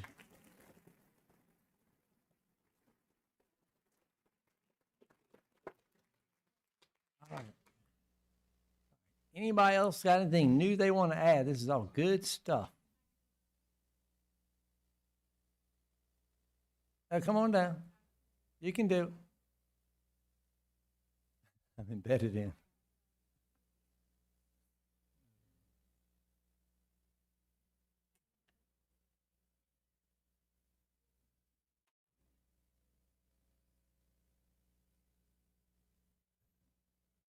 So I'm a little late to the party, admittedly. I'm a little behind on Okay. everything that's been going on with this. Yeah, speak in the microphone because With these decisions. I need your name, if you Heather will. Holloway, 1131 Dietrich Lane, North Augusta, South Carolina. Gwen? What's your first name? I'm sorry. Heather Holloway. Heather. Okay, I couldn't hear you. Okay, thank you. So quiet. Thank you. So I'm a scientist, so I really like analytics and data. I have not seen much relating to this topic. And I would ask, I mean, I look around this room, I feel like we could probably put this in a different venue where we'd be more comfortable next time. So maybe we could plan for the next meeting to be held at a different location, since we are obviously very engaged and concerned about this topic, so that everybody, especially the elderly, would have a seat for this meeting.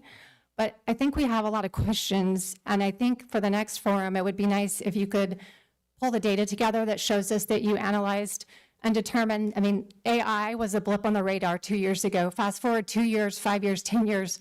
Is this somewhere going to be relevant and viable for our community? Is this what we need? Is this the best way to spend the money? Right? That would be nice to see. If you've done that research and you have that data, we welcome the chance to review it with you. It's a lot of money. It impacts us all. There's quite the veil of secrecy at the national level. So I think we would all really appreciate the transparency that would happen if you shared that data with us. Thank Okay, you. thank you, Heather.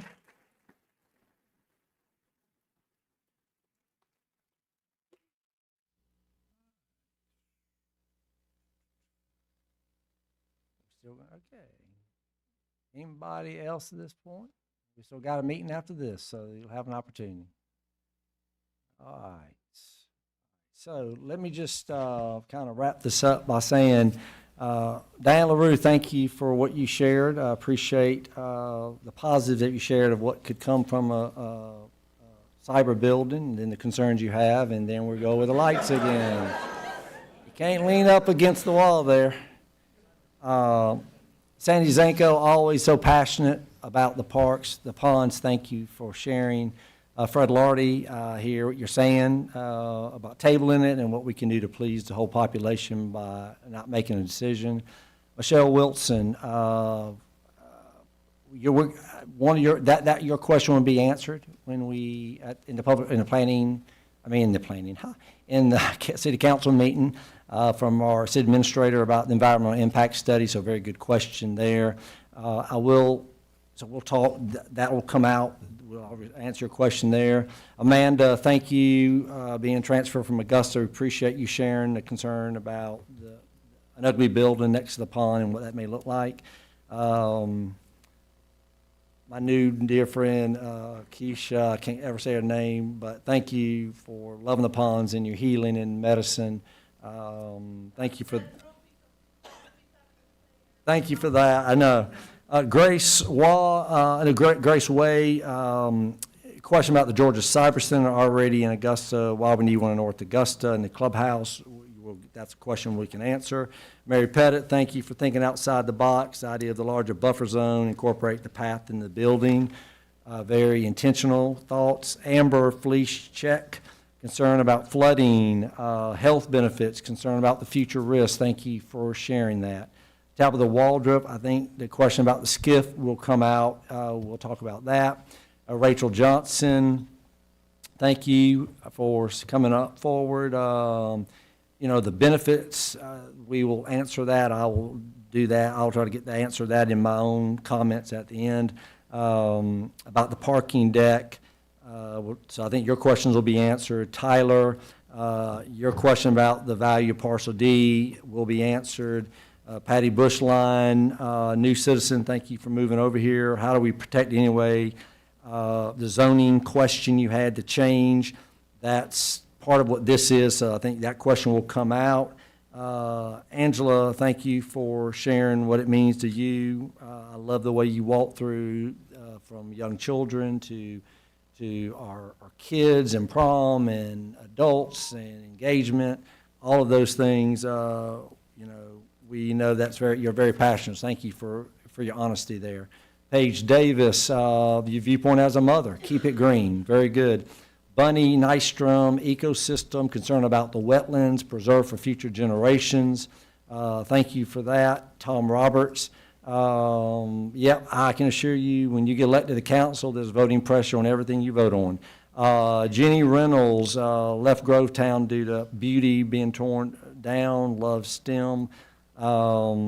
Lightning bugs, I hear you. I think your question on other locations will be answered. We'll talk about that. This is not a data center, though. That'll help. Caleb, Chancey, sharing about your son and the health benefits. I think that was, appreciate you sharing. I think you'll get your questions answered about what other old buildings were looked at on that end. Richard, couldn't get your last name, Coronet, I think. Thank you for sharing. I know you definitely have not been pleased with what you've seen, and I'm sorry about that. Patrick Yonke, thank you for saying some positive comments. David, Brick Ponds, I'll respond to you about the trolley as I give you an alternative about the handicap, but yes, we'll answer about the handicap spaces, JD will. Ms. Wah, I think she's already left. We're going to talk about the parking plan of Riverside Village. That's not really going to be done so much tonight, but we do have a plan. And then Heather Holloway, yes, I think you'll see some of the data that Jim will share, our city administrator, in just a little bit. And I think that will be helpful, and I think we'll give you some perspective of that. So I cannot tell you how respectful y'all were, how much I really appreciate your passion and everything. But at this time, we are going to close out the public hearing. I'm going to probably, it's right at maybe 2 minutes. I'll see if everybody on council want to use the restroom. If not, we will start our we'll start our city council meeting in just a minute. So at this point, the public hearing, we are closing that out. Thank you very much. Okay, y'all need to go to the bathroom? Anybody need to go to the bathroom? Go fast. Go fast.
You good? Good evening. I'd like to call the City of North Augusta City Council meeting for April the 20th, 2026 to order. You are welcome to join me in prayer. Dear God, as we come together tonight to do the business of the city and to give our young people an opportunity to experience how local government works, I ask that you continue to open our hearts and minds to what is said and discussed as we work to improve North Augusta. Amen. If you're able, please stand for the Pledge of Allegiance. I pledge allegiance to the flag of the United States of America, and to the republic for which it stands, one nation, under God, indivisible, with liberty and justice for all. Okay. We're going to start roll call just of our city council from my left, please. John Felak. Robert Freitas. Pat Carpenter. Britton Williams. Kevin Toole. David Buck. Dennis Briatico. Okay, item 4, approval of minutes. Are there any corrections, deletions, or additions to the regular city council meeting minutes of March the 16th, 2026, or the study session minutes of April 13th, 2026? Okay, hearing none, they stand approved as distributed. Thank you. Okay, number 5, here we go. We got 4 proclamations. And the first one, I'm going to ask Miss Karen Freilich to meet me and Maggie down in front of the dais.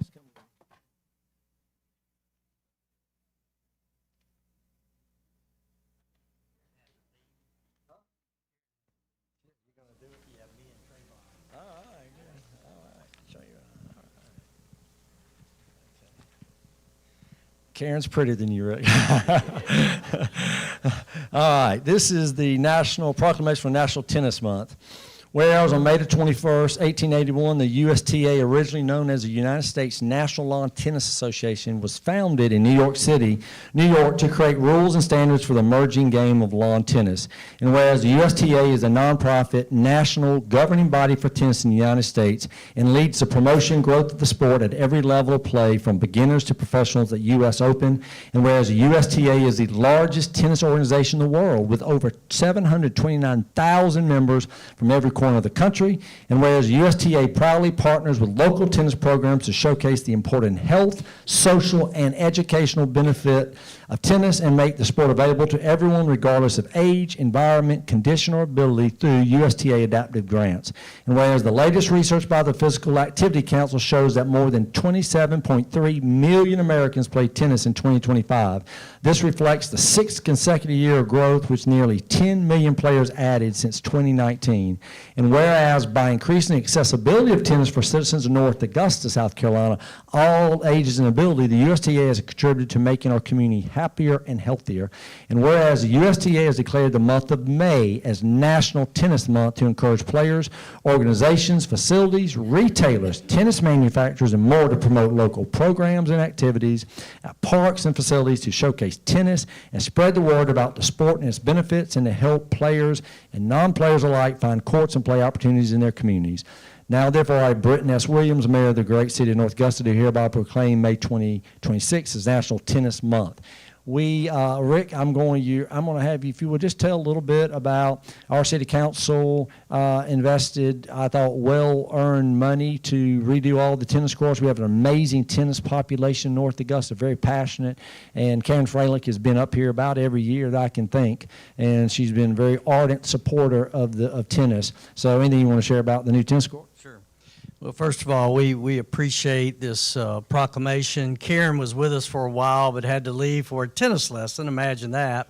And Karen does a terrific job following the footsteps of Chris Tully and Mayor and Council between resurfacing the tennis courts. Also, in the last 4 years, we've added LED lights to them, and it makes a huge difference for the folks using the tennis lights. Trayvon, you want to add anything? You were manager of the tennis team, I understand. Yes, sir.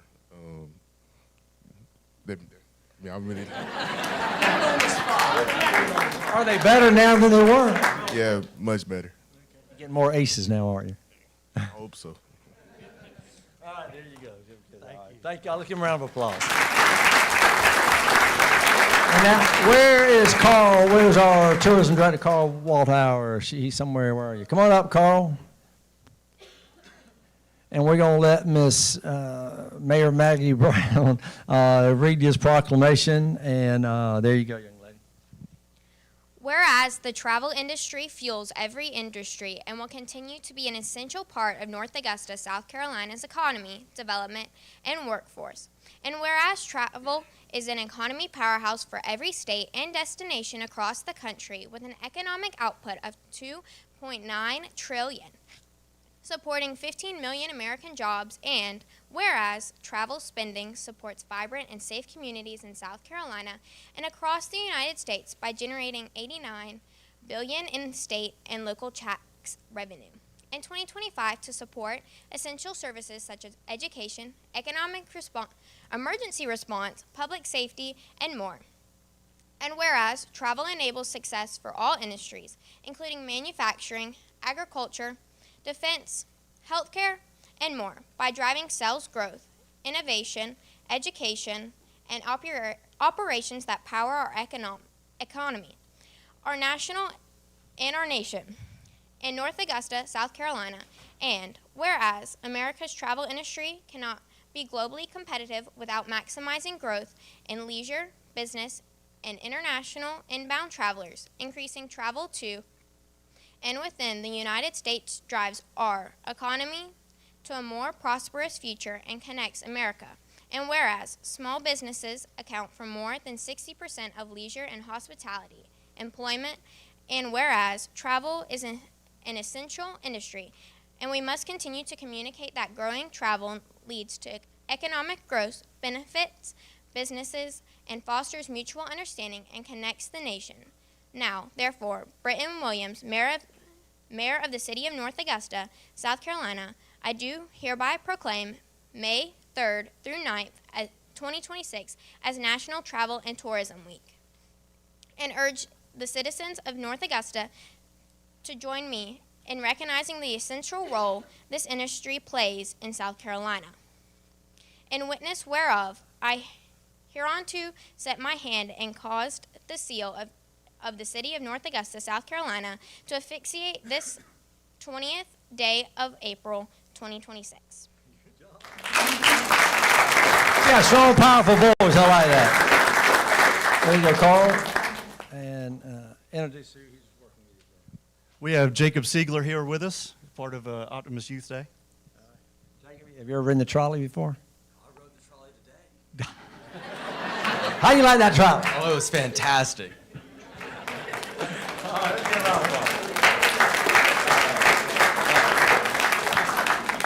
All right, I'm going to embarrass her, but she needs to be embarrassed. Jamie Paul, come on up. Oh, you're not Paul now, you're Barton. Do y'all know what just happened to this young lady recently? She's no longer Jamie Paul. She's now Jamie Barton. She just got married.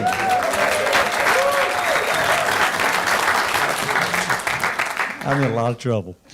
All right, proclamation. This is the 57th Annual Professional Municipal Clerks Court Week, May the 3rd through the 9th. Whereas the Office of Professional Municipal Clerk, a time-honored and vital part of local government, exists throughout the world, and whereas the Office of the Professional Municipal Clerk is the oldest among public servants who serves as the information center on functions of local government and community, and whereas the Office of the Professional Municipal Clerk provides the professional link between the citizens, the local governing bodies, and agencies of governments at other levels, whereas professional municipal clerks have pledged to be ever mindful of their neutrality and impartiality, rendering equal service to all, and whereas professional municipal clerks continually strive to improve the administration of the affairs of the Office of the Professional Municipal Clerk through participation in education programs, seminars, workshops, and the annual meetings of their state, provincial, county, and international professional organizations. Whereas it's the most appropriate that we recognize the accomplishments of the Office of the Professional Municipal Clerk. Now, therefore, I, Britton S. Williams, Mayor of the City of North Augusta, hereby recognize the week of May 3rd through 9th as Professional Municipal Clerks Week, and further extend appreciation of the City of North Augusta professional clerk to Jamie Barton and to all professional clerks for the vital services they perform and their exemplary dedication. I will tell you, we are very fortunate because often in municipalities, you will get people who will do the job of a municipal clerk. We are very fortunate Jamie's background in the municipal, being a municipal clerk prior to coming here from her previous stints has brought a ton of knowledge for us. She has upheld just the most professional standards. I would tell you, she's done an amazing job for our city administration and our council. She does yeoman work and gets little credit, never wants credit. But I will tell you, the city of North Augusta, as far as the things administratively that happen that citizens don't even see, would not happen as good as they do if it wasn't for Jamie. And I just know, as for myself, I'm internally thankful for your support, and you keep me all out of the gutters a lot. And I'm very thankful for that. So thank you very much, and let's give a round of applause.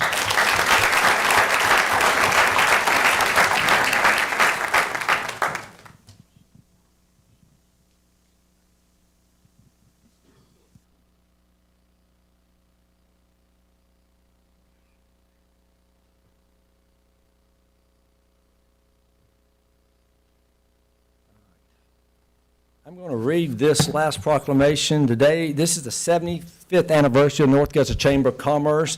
They'll be having an event this Thursday where I'll read the actual proclamation.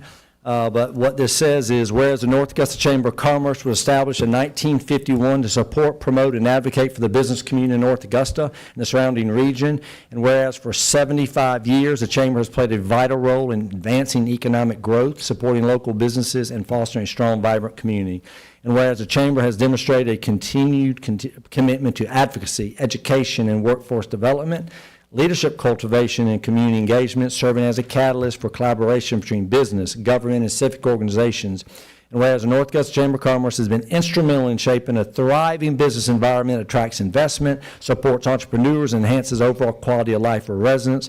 And whereas through innovative programming, strategic partnerships, and regional collaboration across South Carolina and Georgia, the Chamber continues to position North Augusta as a competitive and forward-thinking community. And whereas the Chamber's 75th anniversary provides an opportunity to reflect on its legacy of service while celebrating its vision for the future of business, workforce, and economic development in North Augusta. Now, therefore, I, Britton S. Williams, Mayor of the City of North Augusta, South Carolina, do hereby proclaim April 2026 as a month to celebrate the 75th anniversary North Augusta Chamber of Commerce, founded in the city of North Augusta, and encourage all citizens to join in recognizing the Chamber's lasting value and contributions to our community. Tara Carroll, who is the Chamber President and Executive Director, cannot be here. But anyway, we will give this to, I'll read this to her in front of the Chamber on Thursday. But it's a great partnership for us and bring a lot of value to our new businesses. And we do ribbon cuttings all the time, and the Chamber's been a big part of that. So here to the Chamber of Commerce. Okay, I'm going to ask Ms. Carolina to come on and meet me in front of the dais.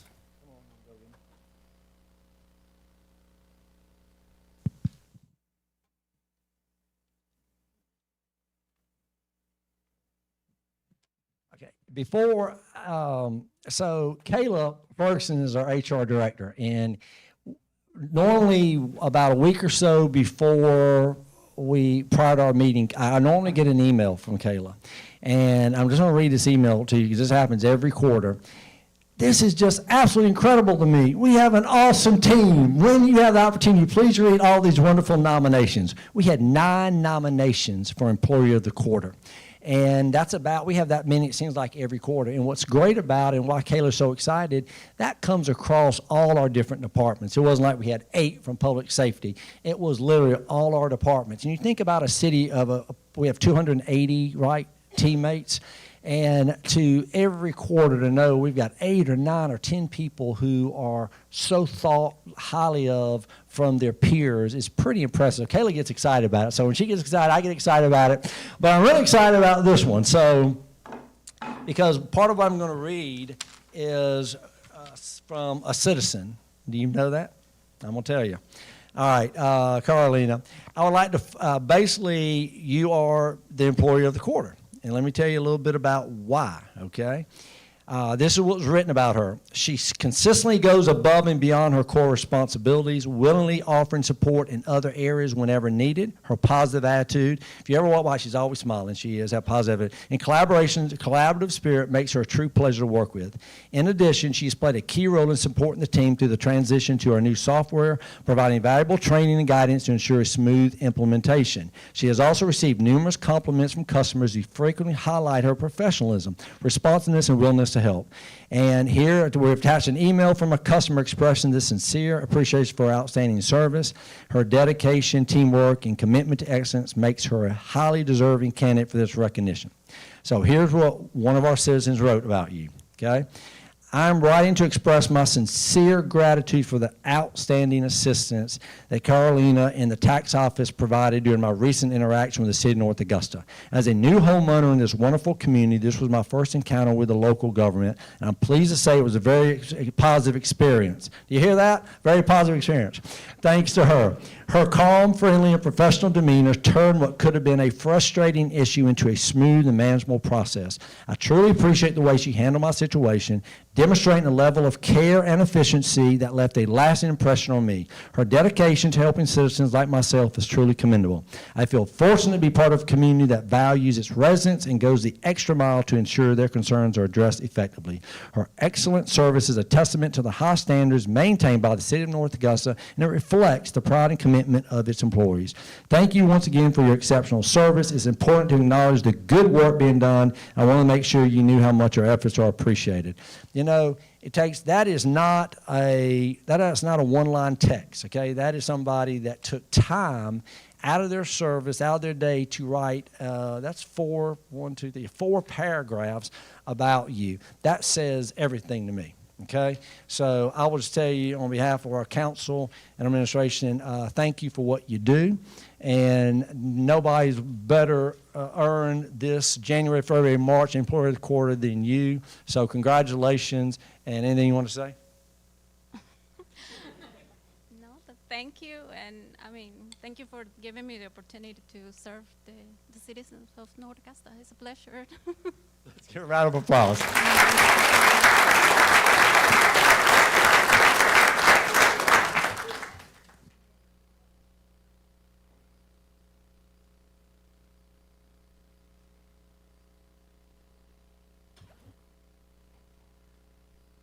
All right, now what we're going to do here, we're going to get all the youth to stand up and meet us in front of the dais. You would.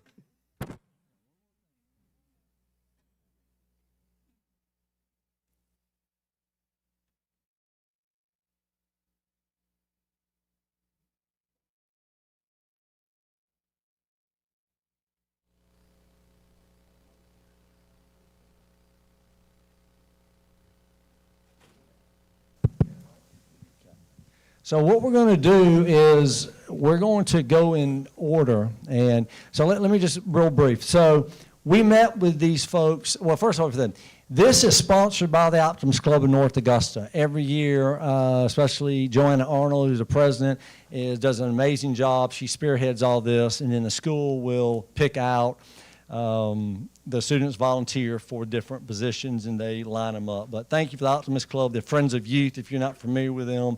It's a great organization. They got the best Christmas trees in town, so feel free to support them and eat pancakes as well. But anyway, let me tell you, what we're going to do here is we met with these folks this morning. We were fortunate to have three of our council folks, David Buck, Robert Fredis, and John Felak were here, and our directors. So basically, each of the council folks kind of told who they were, why they ran for city council, and then our directors got to stand up and tell the story about who they were and what their responsibilities were.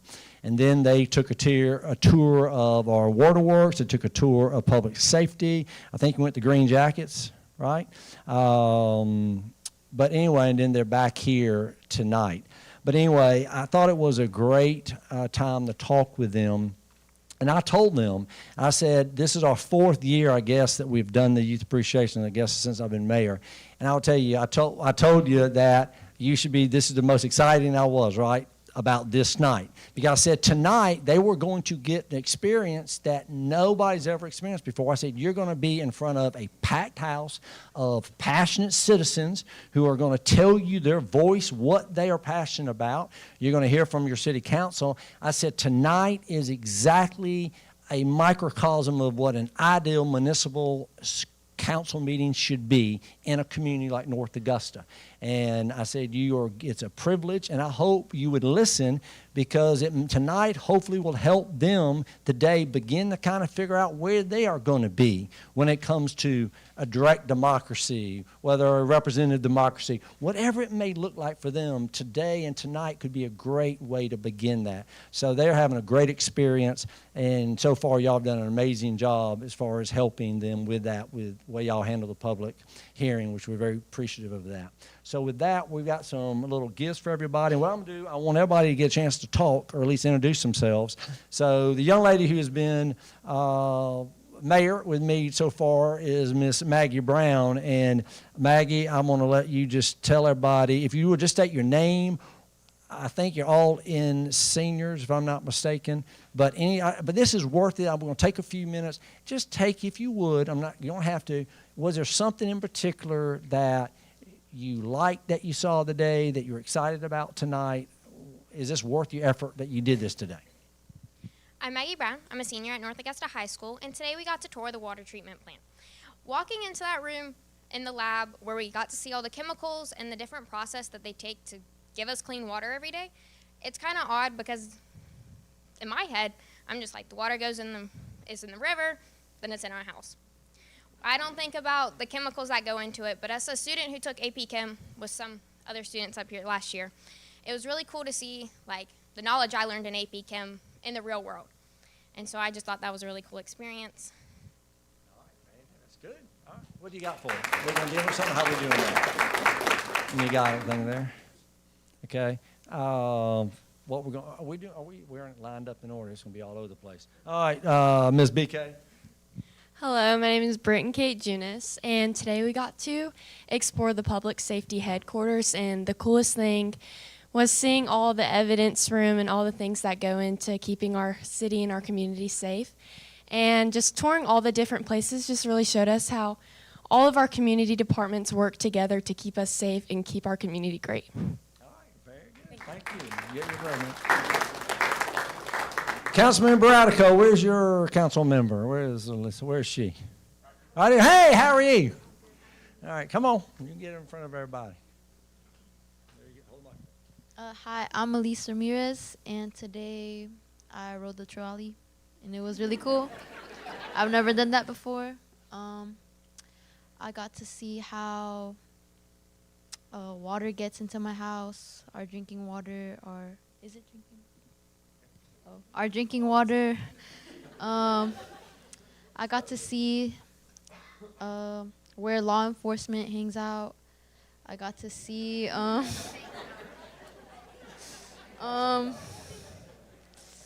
else did I see? I got to see this. I've never seen, I've seen videos of people coming up here and speaking what they're passionate about, I guess, but I've never seen it in real life. And it was really cool to experience that, and I'm very thankful. Awesome. Thank you. Jocelyn. Oh, Jocelyn had to go. Where's Jocelyn? Oh, there you are. How are you? There you go. Good, how are you? Hi, my name's Jocelyn Chavez, and I'm a senior at North Augusta High School, and I'm very grateful for this opportunity. I really liked seeing how the people came up to talk and how the mayor and all the city council would listen and how they take this into consideration. And it's not just the city doing this, doing that. It's the city listening to the people and then the people expressing how they feel about it. Very good. Thank you. Miss Kate? Hi, I'm Kate Andrews. I'm also a senior. Today, I really liked looking at the lab and the water place, whatever it was called, and the public safety because I'm a nerd. And also, I really liked the meeting because I thought most meetings were boring, but it was a lot of fun today. Not a dull moment. Not one. It's just begun. Okay, it ain't over yet. Trust me, it's just begun. Mia's not here, right? Yeah, Mia. Oh, hey, Mia. Go. Hi, I'm Mia McAdory. I'm also a senior at North Augusta High School, and my favorite part about today has been sitting up here with Mr. Felak and listening to everybody express their opinions and what they're passionate about, because I know we can all be very passionate about what we believe. Jonathan. Is Jonathan? Oh, you changed it for me. Okay. Hey, Jonathan, come on. My name is Jonathan Garcia Lopez, and it was really nice to see everybody in the city and speak so proudly and really raise their voice about things they're passionate about and things they like or dislike about their city that they live in. All right, sounds good. All right, Caroline. There's Caroline. There you are, Caroline. Caroline's got the coolest charger, right? Portable charger. Yes, pink. You helped me charge mine. I was about to run out at the 51% real quick. You're way to go. Good job. My name is Caroline Grace Brunson, and I thought it was really cool. We got to see like behind the scenes of a town that we all grew up in. That stuff like you don't think about, like trash and the water. And obviously, you know, people keep you safe, but you got to like see behind the scenes when they're not on the roads patrolling everything. Very good. Emily Cloy is one of our outstanding softball players, and they are on the road. So she unfortunately was here this morning, but could not stay. They're on the road, right? Who are they playing tonight? You know, South Aiken. So anyway, but we do have Mr. Luke Waldhauer here. He is going to be sitting here with Mr. J.D. McCauley. So Luke, there you go. Afternoon, y'all. Man, I've really enjoyed it. My name is Luke Waldhauer, as he said. And I've had the privilege to represent everybody here as student body president at the high school. And my favorite experience for the day was definitely just to see that echoed on a larger stage. It's much more broad than like Trayvon coming up to me in the hall and being like, I think this would look really cool at the senior day. It's like, I like seeing all the people come into, obviously, the board to talk about what they want to see in the community. And it really just gives me hope and inspiration for our future and the city as a whole.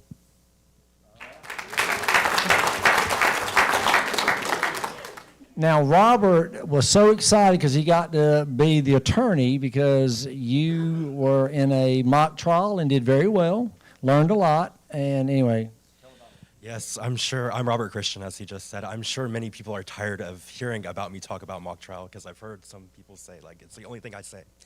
But I was also in it with Carissa and Seth here.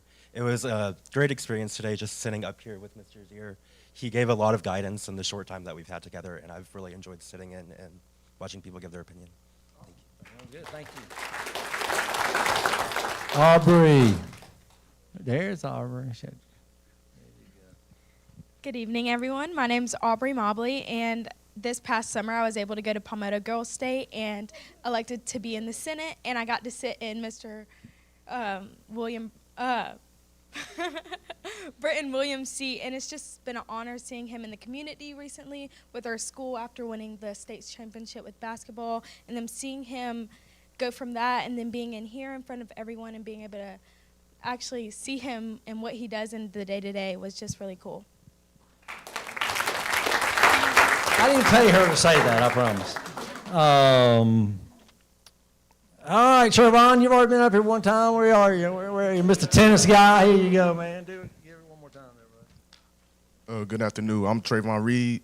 I'm a senior at North Augusta. And my favorite part about today was hearing everybody speak about what they're passionate about and, you know, just talk about, like, what they liked about it and what they saw in the future. Sound good. All right, Jacob. Oh, Jacob's right behind him. There you go, sir. Hi, I'm Jacob Sigler. My favorite part of today was learning about the heroes that you never see. Mr. Michael at the water treatment plant spends night shifts monitoring the water plants, and no one knows his name. So I like to thank them. Works like 16-hour days, I know that. He works hard. All right, where's Maya Dempsey? Is he behind me? Maya, there you go. Good evening. My name is Amaya Dempsey, and I'm a senior at North Augusta High School. I had the privilege of touring the public safety headquarters for the first time today, and I would say my favorite part was seeing the municipal courthouse. I plan to take up a career in criminal law, so seeing the symbolism of the lights on top of the ceiling was really my favorite part of the whole day.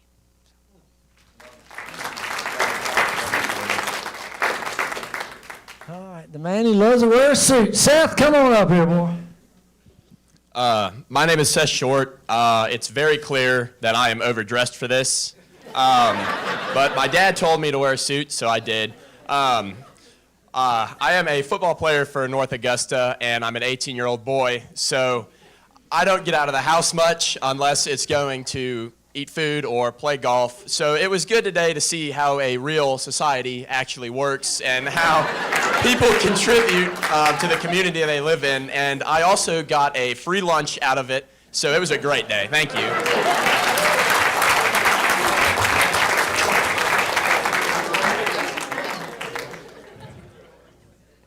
Now, Seth, we don't say it's free, we just says no charge. All right, Luca. My name is Luca Lobato, and I really enjoyed touring the public safety building today. It was really cool seeing all the dedicated professionals that go into keeping us safe that a lot of people don't see, a whole ton of different backgrounds, and it was really cool seeing that all meshed together. Yeah. All right, Taylor. Hi, my name is Taylor Bonet. I am a senior for North Augusta. Also, I know this don't have nothing to do with it, but I am a 3-time state championship for North Augusta. I just want to say my favorite part of the whole thing was the public safety, because I also want to be an FBI. So that kind of was like one of my things. Seeing the like gun room, being in the judge chair, it just felt like I was kind of there already. So that was one of my favorite things. And we brought her down from the shelter up there with Ricky Carissa Weeks. Come on, girl. Hi, I'm Carissa Weeks. I'm a senior at North Augusta High School. My favorite part about today was getting to see the public safety the new headquarters. We got to see a little bit of what happens. They talked a little bit about what happens to North Augusta when we have a natural disaster, and all of the things that are poured into it to try and make sure that people are safe and taken care of and recovering from it as quickly as possible. And I thought that was really interesting. Thank you. All right, Joanne, you want to get a pic? We're going to get a picture. And let me ask y'all, would y'all say this is a fair estimate? Do you think our future's pretty bright with this group? I think this is the most impressive group we've had. It's pretty good. So anyway, let's...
How are we doing? Yeah, I'm going to mention that to him and see what that, yeah. So one of the things we talked about this morning with these amazing students was I told them this will probably be a late meeting. So I told them, actually we set the alarm for 8 o'clock and it's about 7:40. So what we're going to do, the alarm's going to go off at 8 o'clock. I would tell you, if your parents are here, if you got to leave at 8, you just get up and leave if you have to. I hope you can stay. If you can stay, it'd be great, because our last agenda item, we're going to let y'all do a mock vote. We kind of need to get through the crux of some other things. So just if you see any of the students get up, that's because they need to leave. But if you can stay, we'd love to have you stay. If you can't, totally understand. So I just wanted to kind of set the tone of that so you didn't think that was something weird. All right, here we go.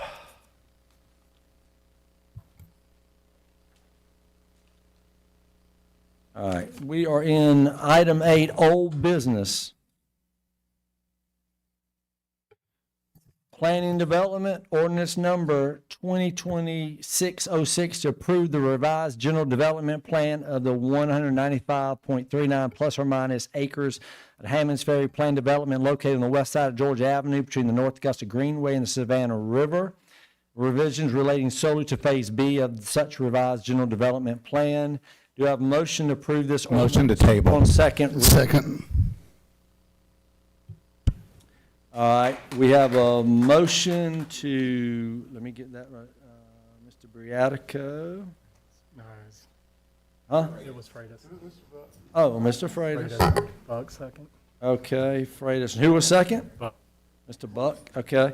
So, all right, so there's no discussion about a table, so I will now ask for a vote. All in favor of tabling this, raise your hand. So what, I gotta hold it up, I can't see. Okay, we got 1, 2, 3, 4, 5, all right, 6 and 1, okay. Very good, thank you.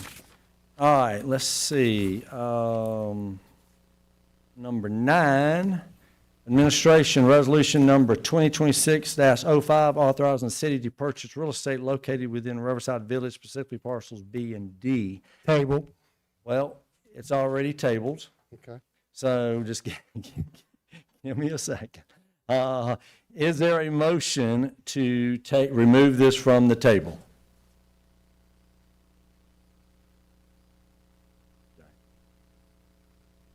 All right, there's no motion to remove this from the table or second, then it stays tabled. Kelly, if I'm correct?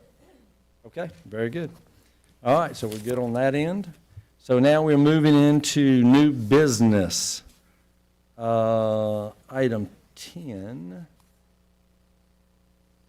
All right, item 10, planning to development, ordinance number 2026-08, authorizing and approving the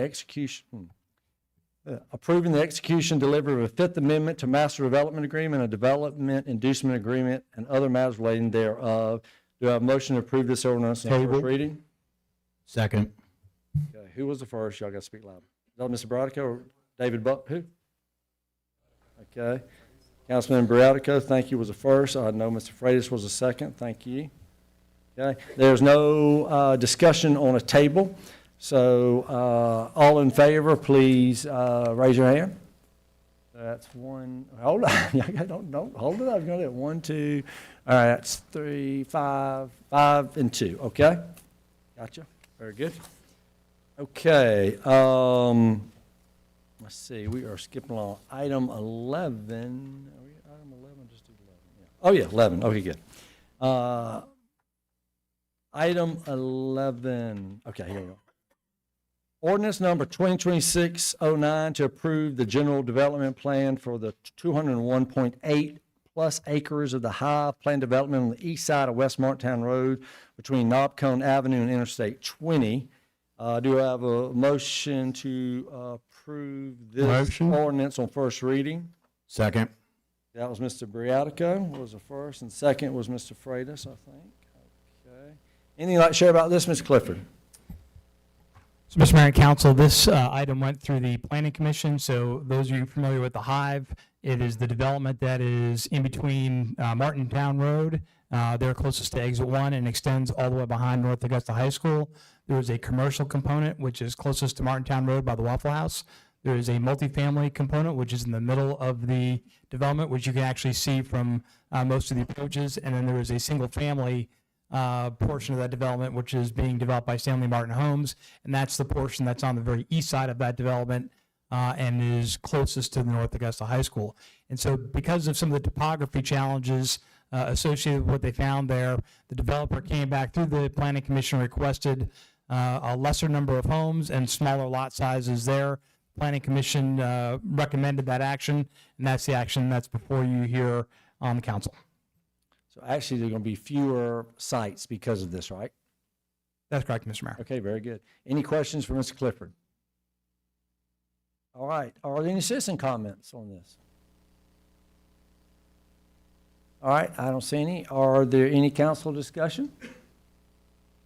All right, hearing none, I'm going to ask for a vote. All in favor? And that is unanimous. Very good. All right, thank you very much. All right, let's see. Bear with me 1 second. We're zipping along here.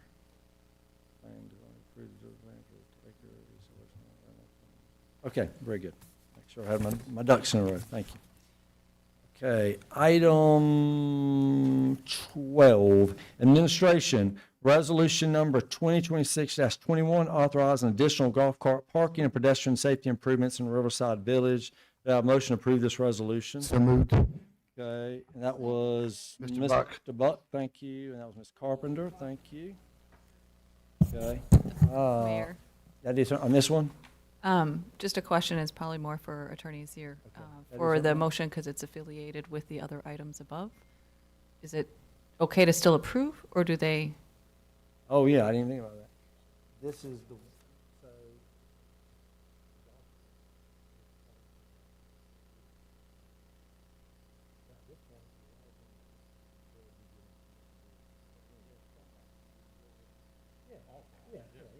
Yeah, it doesn't have it come into play. Okay, thank you for that.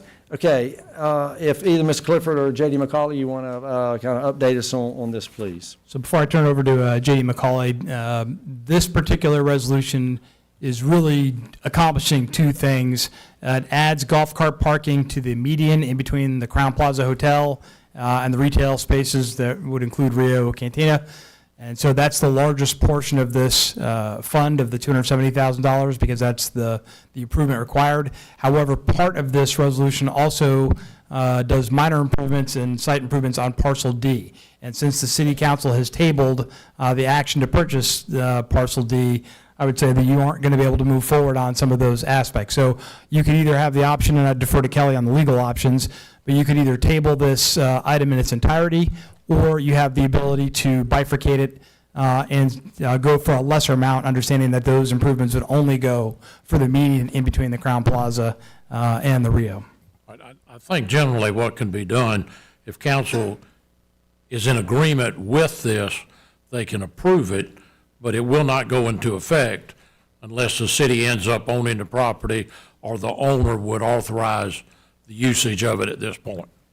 But there's two parts of it. So parcel D is currently owned by the developer, but the median piece we could do that with regardless of parcel D, right? Right. So I think so they Okay, can. that's something. Yeah. You could, as an option, approve the resolution as is with giving verbal guidance from the dais that says, hey, you were authorized and we're limited anyway. You cannot improve somebody's private property. So we can just do the median portion of that project and not do the parcel D portion of that project. Yeah, I mean, that's basically council's given authority to do it. We may need to go through some legal hoops to be able to do it on the piece that we do not own right now. All right. So, but but so do I need to change do I need to adjust that? Okay. All right.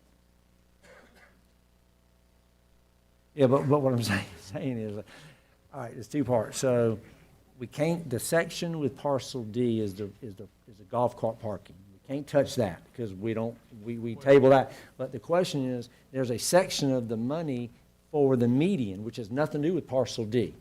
So we can, that's what I'm saying, do I need to we don't need, we can keep the resolution as is and then adapt, change, take out that piece of it? Do we need to do resolution for the medians, the part I'm talking about? What I'm saying at this point, you're authorizing this to be done, and you're authorizing the funds, but we're aware now that we don't own parcel D, and we would have to make arrangements to be able to do that. If the owner does not authorize us to do that, then you just don't do it, and no money's spent. But we can approve the resolution so we can still approve the resolution, and parcel D would be muted point because we don't own it, but the median, which we do, we That's can right. still do those improvements. That's what we're right. voting on, You basically. you still can absolutely do the median. Oh, we're still voting as a resolution. But you're still saying that it's okay to do that parking if we get permission to do it. Okay. Okay. Yeah, you're not authorizing the purchase of it or anything, it's just saying if we get permission from the owner to do that, which I have no idea we will. And the other part, it doesn't matter because Yeah. the median part. Is everybody clear on that? Is the With me? question okay? Yeah, that's what this one right now.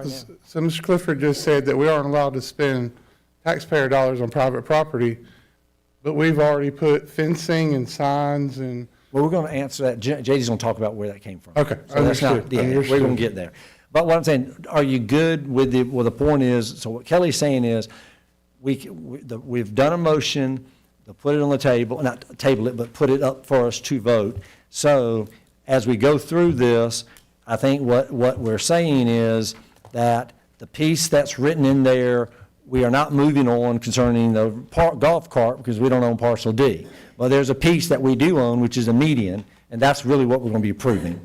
Okay? So that's where we are. So with that, I'll turn it over to you or JD, whoever we need. I'd just answer one question here from Councilman Briatico, because there was some other, and I hate to call them improvements, but safety measures that were at the edge of parcel D. What we found over time is that if you don't have a barrier on parcel D, cars will park there illegally. And it causes a concern about cars driving over the sidewalk where pedestrians are walking. So the city had fencing at its disposal to put on parcel D with their approval from a pedestrian safety perspective. What I'm talking about is material improvements to a property.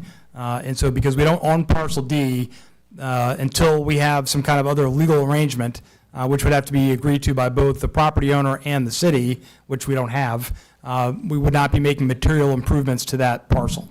But a temporary fence, in my understanding, based on discussions with the city attorney and the planning folks, is authorized. So material resources don't count like gas and labor, that type of thing.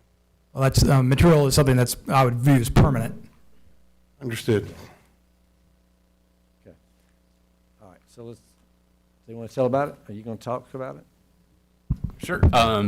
Good evening, Mayor and Council. So these are, just to reiterate what we talked about last week, these are improvements in the area of Riverside Village. It continues on the traffic calming and pedestrian safety improvements that we've done throughout Riverside Village. And in the median, we're looking to put additional bollards, benches, and tables between the Crown Plaza and SRP Park. And then the improvements that we were talking about for the Parcel D golf cart is just minor improvements to the areas to make it safer for golf carts to park, permanent curb cuts, and some fencing. That is what encapsulates the resolution that's before you. And that total is $270,000 for both those projects. The majority of that is going into the median between Crown Plaza and SRP Park. And that come from the Riverfront Central Core Redevelopment Fund, which is primarily used for, it's H&A tax, hospitality and accommodations tax, and it's primarily used for things to increase attract tourists and make it more community and leisure improvements for the city.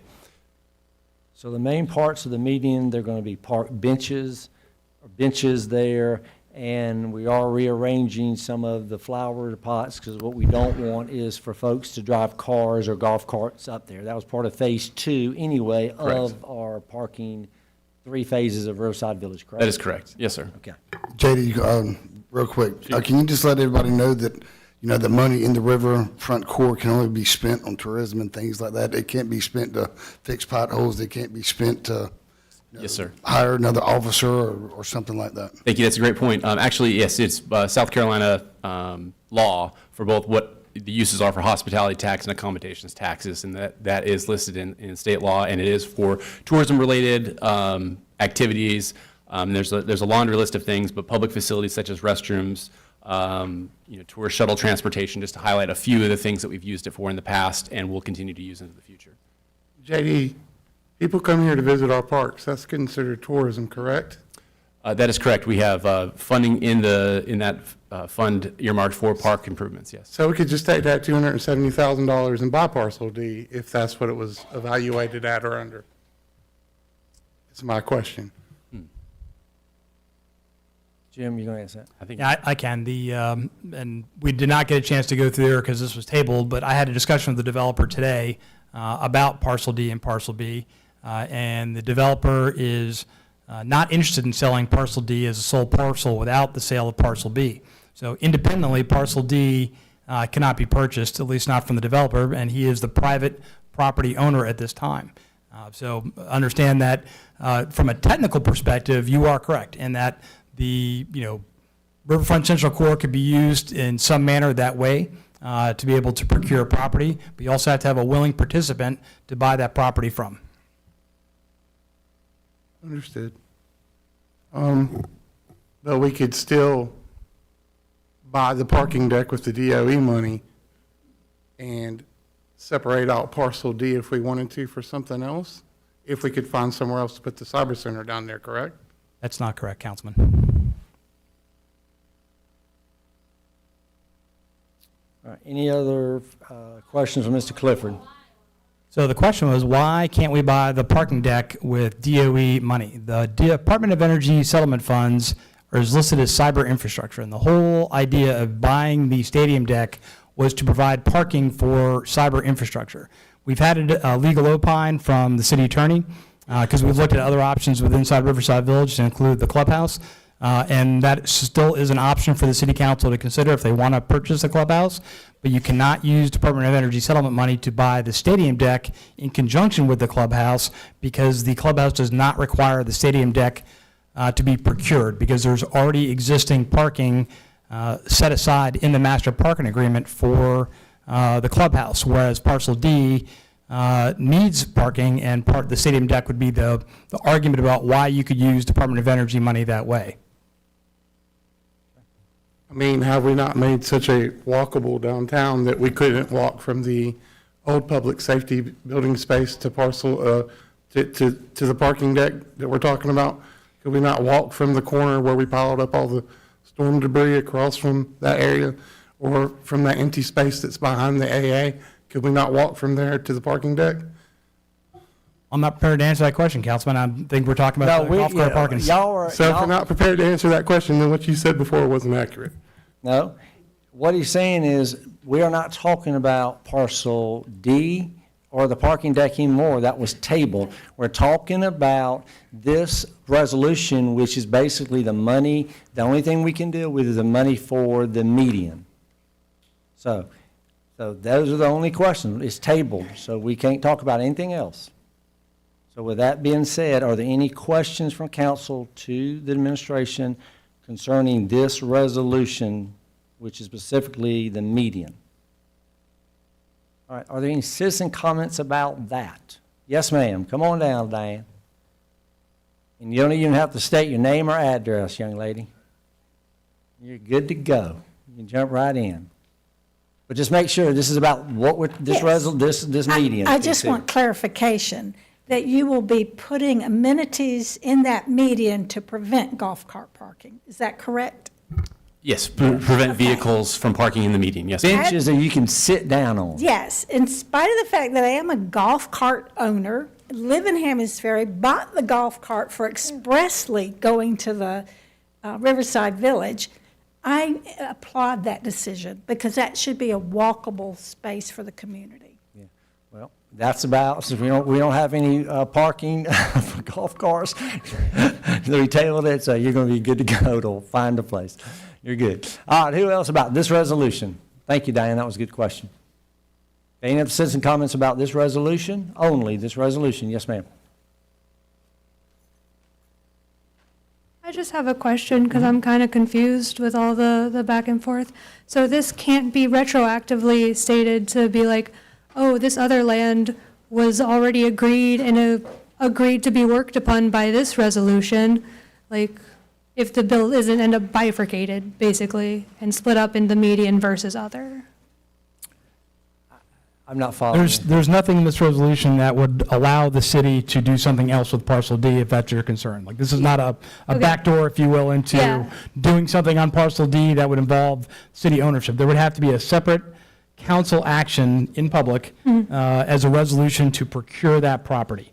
Okay. So that's not, this is not a way to get or kind of foot in the door, if that's the question. Yeah, I was just wondering if it was like development for all of those and that's what it was slating it for.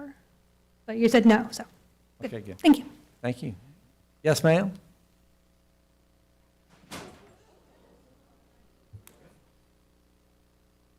What happened? Somebody phone? She's young.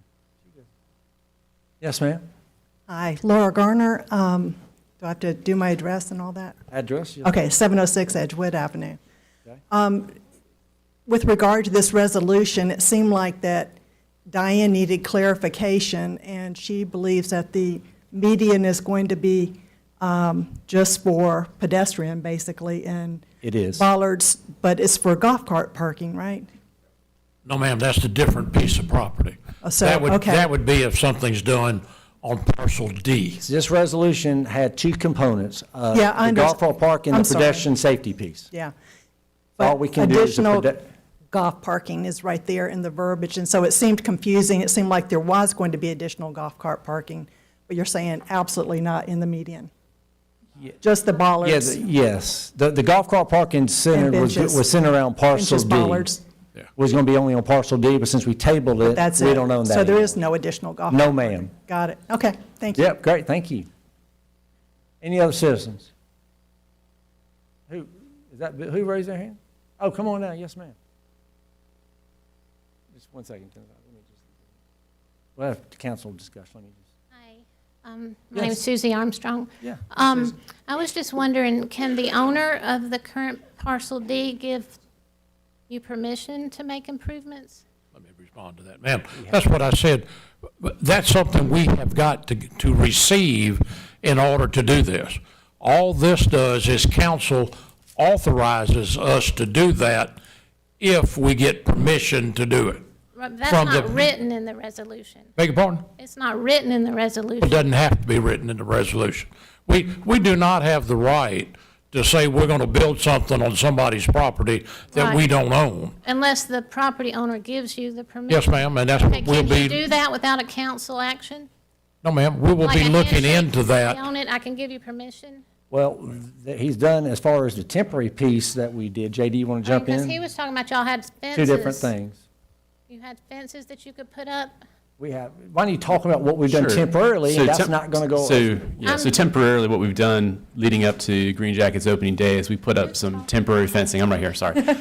We worked with the property owner, worked out insurance with them to allow for additional golf cart parking, and that was really to make sure that we had a place for folks to park for, Green Jackets opening day is a big event for us. Right. And we really wanted to make sure that they had a place for those folks to park.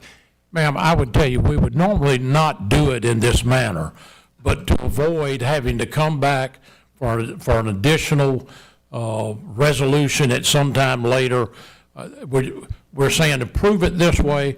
If it's okay with the owner, we do it. If it's not okay with the owner, we Right. don't do it. So who paid for the fence? Beg your pardon? We already had the fence. But who Everything, paid for the fence? The city of North Augusta? Yes, ma'am. We did? Okay. So that's what I'm talking about. Why didn't you put that behind the public safety building for the dog run, say, for example? The fence, you said some fence that the city already owned?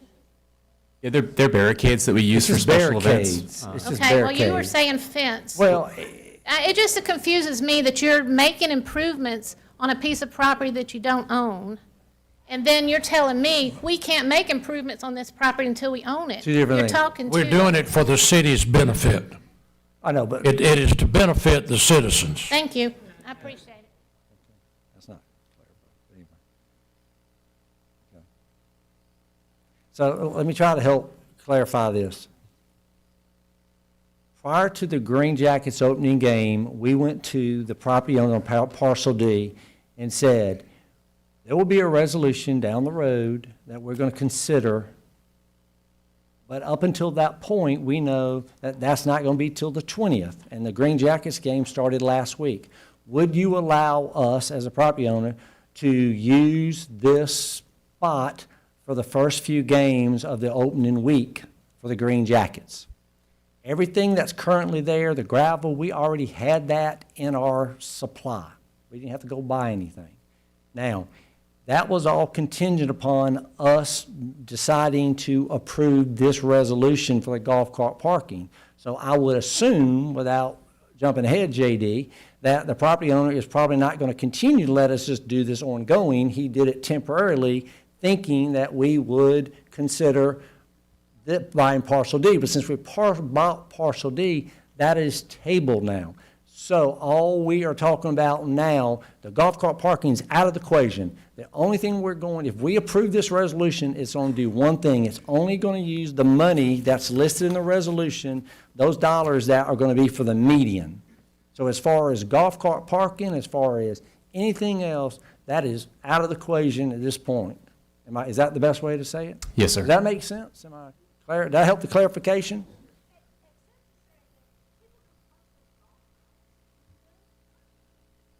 Yeah, again, we're not talking the golf cart. So all I'm concerned about is this resolution about the median. So any other questions about the median?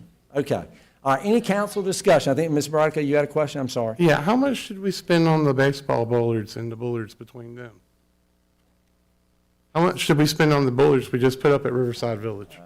That first resolution was about $163,000 for all those improvements. Yes, sir. So all those improvements were $163,000, but we're about to spend $270,000 on some concrete benches. But we're telling these people that we can't go find money to buy that parcel, we can't do this, we can't do that. To me, that seems a little bougie for North Augusta. But we're not going to spend it all on the, well, how much? Because I was told we were only going to spend $36,000 on the golf cart parking, which we were going to turn around and tear up when we go to build parcel D. So how much are we really going to spend there? Because that's still $234,000 or $234,000 that we're going to spend on concrete benches. again, Are we the type of, like when these citizens come in and fill this place up and tell you they're irritated? Are we the type of city that's going to spend that kind of money on some concrete benches when they really want us to do something else with money? well, that's not what, JD just told me. And you can vote no when we vote on the resolution. Okay, well, let me finish my point. Yeah. JD just told me that we could do something with park space with that money to attract tourists.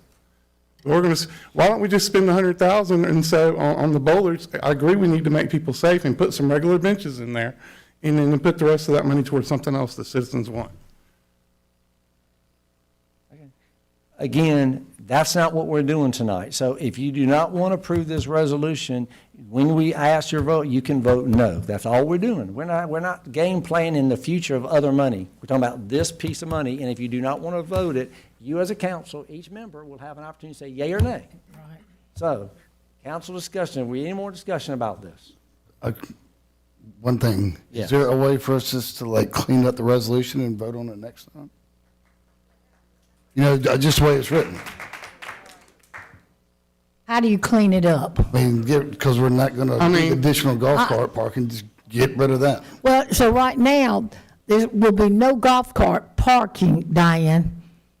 He's just saying. Wait a minute, except in the parking deck, which, when that place was built, not built, 2018 is when we opened up. We were gonna have golf cart parking, but it was brought up, well, we probably don't have that many down there. Look down there how many golf carts are all over North Augusta, so. So I was just talking about cleaning up the way it's written. The way that the resolution is written, what I'm reading right here. I'm talking about just changing the verbiage. We are allowed to amend. I make a motion to table. We can amend the resolution. We could amend it tonight and still vote on it, or if we don't want to amend it tonight, then what do we do?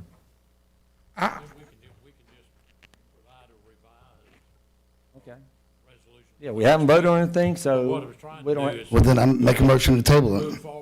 I'll second that motion, because I want these people to know exactly how much they're spending on concrete benches and exactly how much they're spending on golf cart parking.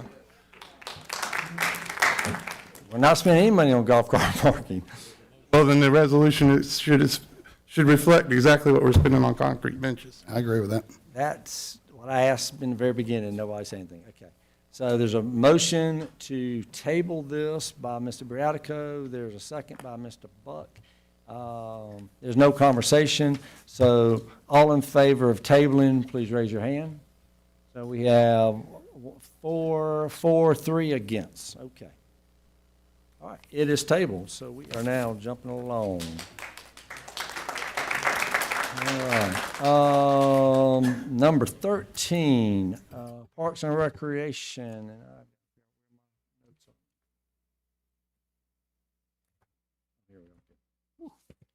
I'll screw that up. Parks and Recreation, resolution number 2026-22, authorizing CPST 4 Activity Center improvements. Do I have a motion to approve this resolution? Motion. Mr. Briatico. Second. Mr. Buck. Anything you'd like to share about this, Mr. Clifford? I'll turn over to J.D. McCauley for the specifics, but just as a reminder for the council and for our citizens that are watching, at the offsite that we conducted in Greenwood, the city council considered a number of different projects through funding through Capital Project Sales Tax 4. We are coming upon the end of the collection period of Capital Project Sales Tax 4, so that means we're getting away from earnings projections to actual money in the bank and knowing exactly what we have. And so we went through a list of potential options, and the city council had reacted positively towards improvements at the activity center. And so that's what this resolution is accomplishing, and I'll turn to JD for the specifics of what this funding action would do out of capital project sales tax. So again, not general fund, but out of penny sales tax money. Great. Thanks, Mr. Clifford. Yeah, just refresh your memory, we went over this in detail. Director Meyer did, and this will allow for upgrades to the activity center. It's going to be upgrading the locker rooms, installing new indoor track, refurbishing the HVAC systems, new fitness room equipment, refinishing the basketball gym floors, and then upgrading the basketball goals. We did discuss that. They'll have the adjustable basketball goals, locker room renovations, and some interior wall repairs. So it's a big lift, a big upgrade for the activity centers. Been meeting it for a little while, and so CPSD 4 gives us the avenue to do that, and it's about $1.2 million worth of improvements to the activity center. Any questions for Mr. McCauley? Any citizen comments? Yes, ma'am. Oh, you just thumbs up. Okay, great. All right, no citizen comments? All right, any council discussion? All right, I'll ask for a vote. All in favor? All right, unanimous. Thank you. You're having fun tonight. All right, item 14. Plan Development Resolution number 2026-23 to approve mural installation at Creighton Park. Do you have a motion to approve this resolution? So moved. All right, Mr. Buck, is there a second? Yeah. All right, Mr. Freitas, thank you, sir. All right, anything you'd like to share about this? I'm sure it's going to go back to you, Mr. McCauley, or is it going So this is an add-on to the donated bathroom at Creighton Park that we were receiving as part of Creighton Park Phase 2 enhancements. This is just a request for North Augusta Ford to be able to paint a mural on the restroom that they're donating to us, and it's gone through our planning and development department, and they have proceeded to pass this to Mayor and Council as it needs your approval because it is on public property, on our property. So that's before you in your packet for review and approval. Okay. Consideration. All right, any questions for Mr. McCauley? All right, are there any citizen comments? All right, any council discussion? Yes, I still want that alligator off that picture. Because, I'm sorry, I know y'all might like alligators, but go down there and shake one's hand, see how long you're gonna be around. But I just think that does not have anything to do with children, an alligator. So that's I'm gonna vote for the mural, but I don't want the alligator. Well, they're going to, we vote for the mural, you're going to have alligator. All right, so any other discussion? Huh? Well, we're voting for this resolution that has the alligator, so whoever wants it will vote yea if you vote against, yeah. All right, Any other discussion from council? I mean, I understand where Ms. Pat is coming from, but with all due respect, there are alligators in our community. Educated children are safe children. Don't teach kids to be scared of everything that they might encounter in their neighborhood. That's all right. So Teach them be scared of alligators. that alligator, that alligator is as much part of our community as the yellow jacket is. All right, here we go. All right, any other discussion? If not, we'll ask for a vote. All in favor? And that is 6-1. All right, very good. Oh, man. We are having fun tonight. All right, we are down to item 15, resolution number 2026-24, authorizing the City of North Augusta amending the previously authorized budget for the watershed tree cutting, removal, and disposal project. We have a motion to approve this resolution. So moved. I'll second. Mr. Freitas, you have a second. Mr. Buck, thank you. Anything you'd like to share about this, Mr. Clifford? Yes, Mr. Mayor, we're asking to increase the budget for T&T Lane Works to do the tree clearing near the waterways associated with Walnut Lane and the boardwalk that extends into that neighborhood by exit 5. And this again comes out of the Natural Resource Conservation Service grant. So there's a ceiling to that grant. This $60,000 increase will still keep us under that grant threshold. So we will not have any out-of-pocket expenses for the city out of the general fund. And this is because of the fact that as they've gotten deeper into the waterways, they've just encountered more trees. The initial tree estimate, I think, was about 150, and I think they've determined there's at least 500 that are down. And some of those trees are large trees, not sapling-sized trees, but require a fair amount of work to get those out. So the request is for continued improvements out there at exit 5 for this grant. Again, not anything out of pocket for the city, but it does require council action to change the contract that we have existing with T&T Landworks. Any questions for Mr. Clifford? All right. Any council discussion? I mean, any citizen comment period? Any citizen comments? Period. All right, any council discussion now? All right, now we're here, ask for a vote, all in favor. Pat, you in favor of this one? Yeah, unanimous. All right, Maggie, I'm sorry, I was hoping this was gonna be the one we're gonna let all council do a mock vote, and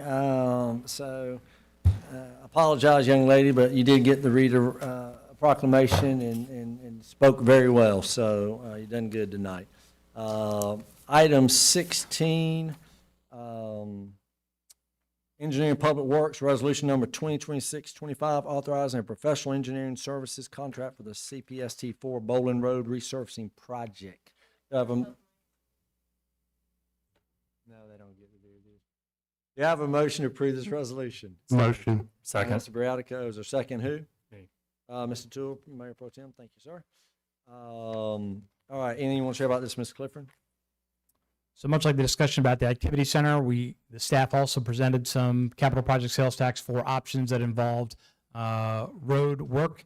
And so Bolin Road is definitely in need of a redo. And so this will be the first of 2 resolutions, if approved, for council consideration. This resolution with Kimley Horn in the amount of $22,000 or not to exceed $25,000 for a $22,000 bid is for the geotechnical and engineering required for the subsurface review. And then there will be a secondary resolution for the actual paving contractor. And I suspect that will likely be nested or very similar time frame as the rest of the road projects that'll be coming before council. But on this one, because of the damages to the roadway, we have to do some additional engineering on the front end, and that's what this would do. Any questions for Mr. Clifford from council? All right, are there any citizen comments? All right, any other council discussion? All right, hearing none, I'm gonna ask for a vote. All in favor? And that is unanimous. Very good, thank you.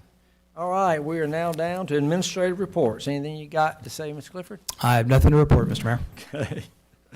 Item 18 is presentation, communications, recognition of visitors.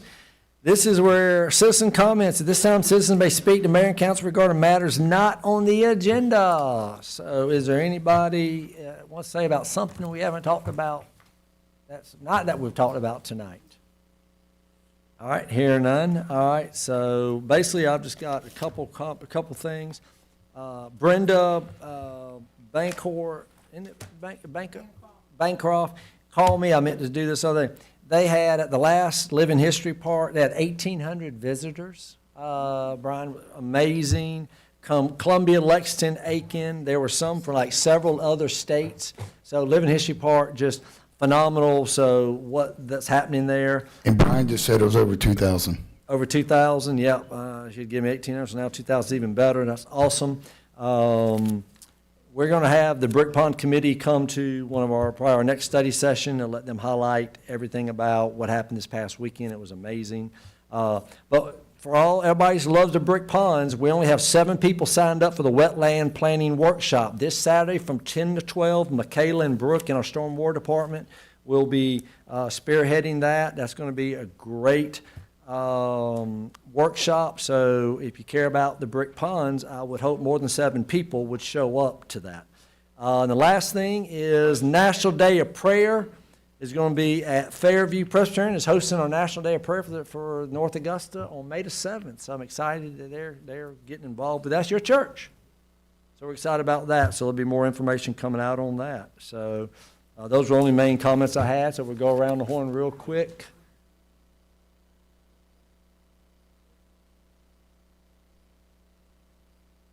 We've got it. Jamie, if you would, just call Jamie, you're Barton now, Jamie Barton, our city clerk, and if you stay afterwards, she'll give you the number, okay? Thank you, yes. To answer your question, I believe they have a piece of it. They have a piece of it. They have a flyer downstairs, and I believe it's posted, if I'm not mistaken, it should be on the public information page.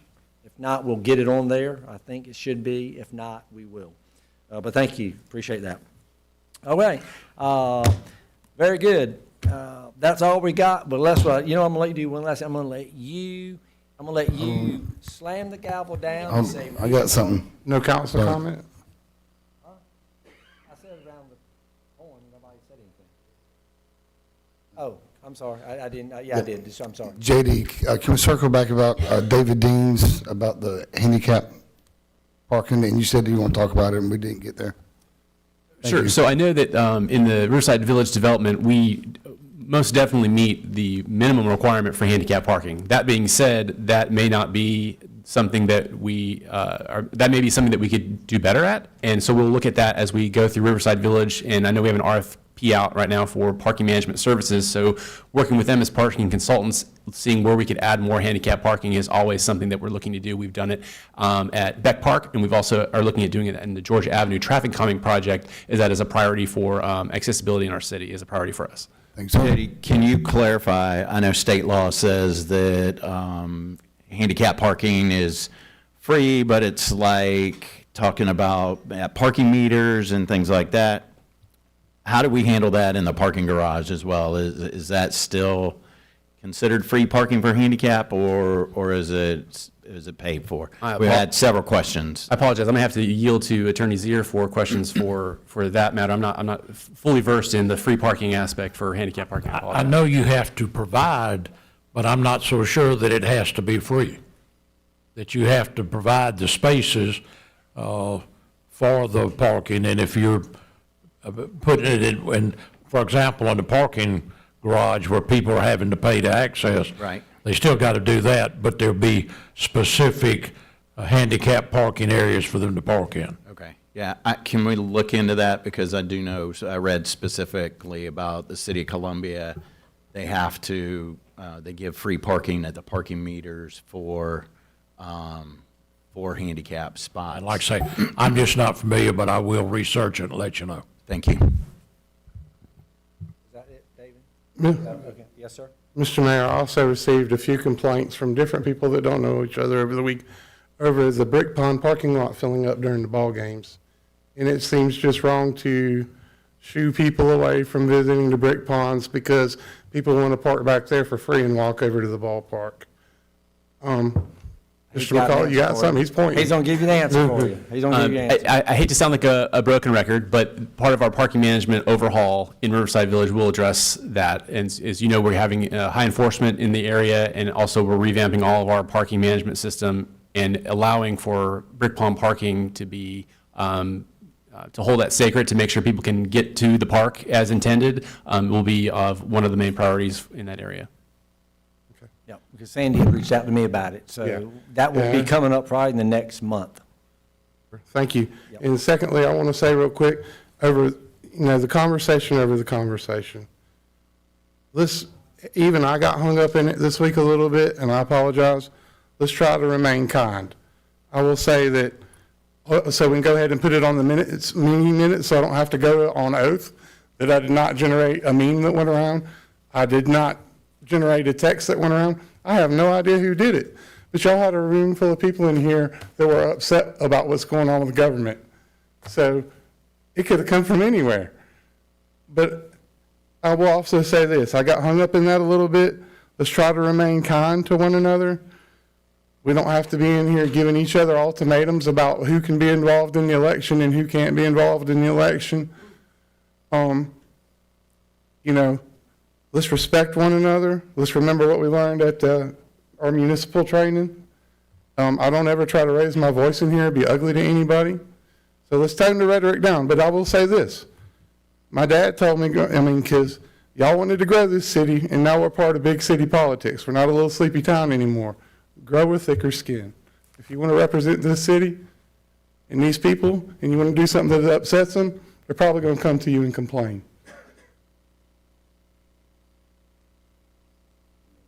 I'm not sure what you're referring to.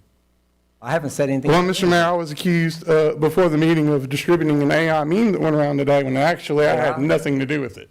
Well, I hadn't said anything, Adam. Okay. I hadn't said anything. I just, and somebody threatened to put me under oath, so I just want to go ahead and say it on the meeting minutes. So it can be, law enforcement's here, we're documenting this, that I didn't have anything to do with it. I'm going to say one I'm the thing, only too. one that got the memes. I mean, doesn't matter. Being accused of being dishonest and taking money under the table, I want that proved.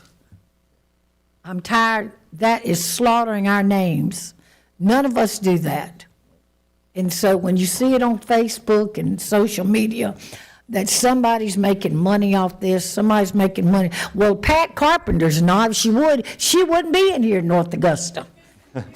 All right, we're sounds good. Anyway, thank y'all for being here tonight, and we stand. Oh, don't let you do it. Go ahead. Say, we stand adjourned and hit the gavel as hard as you can. We stand and adjourn. We stand and adjourn. Good.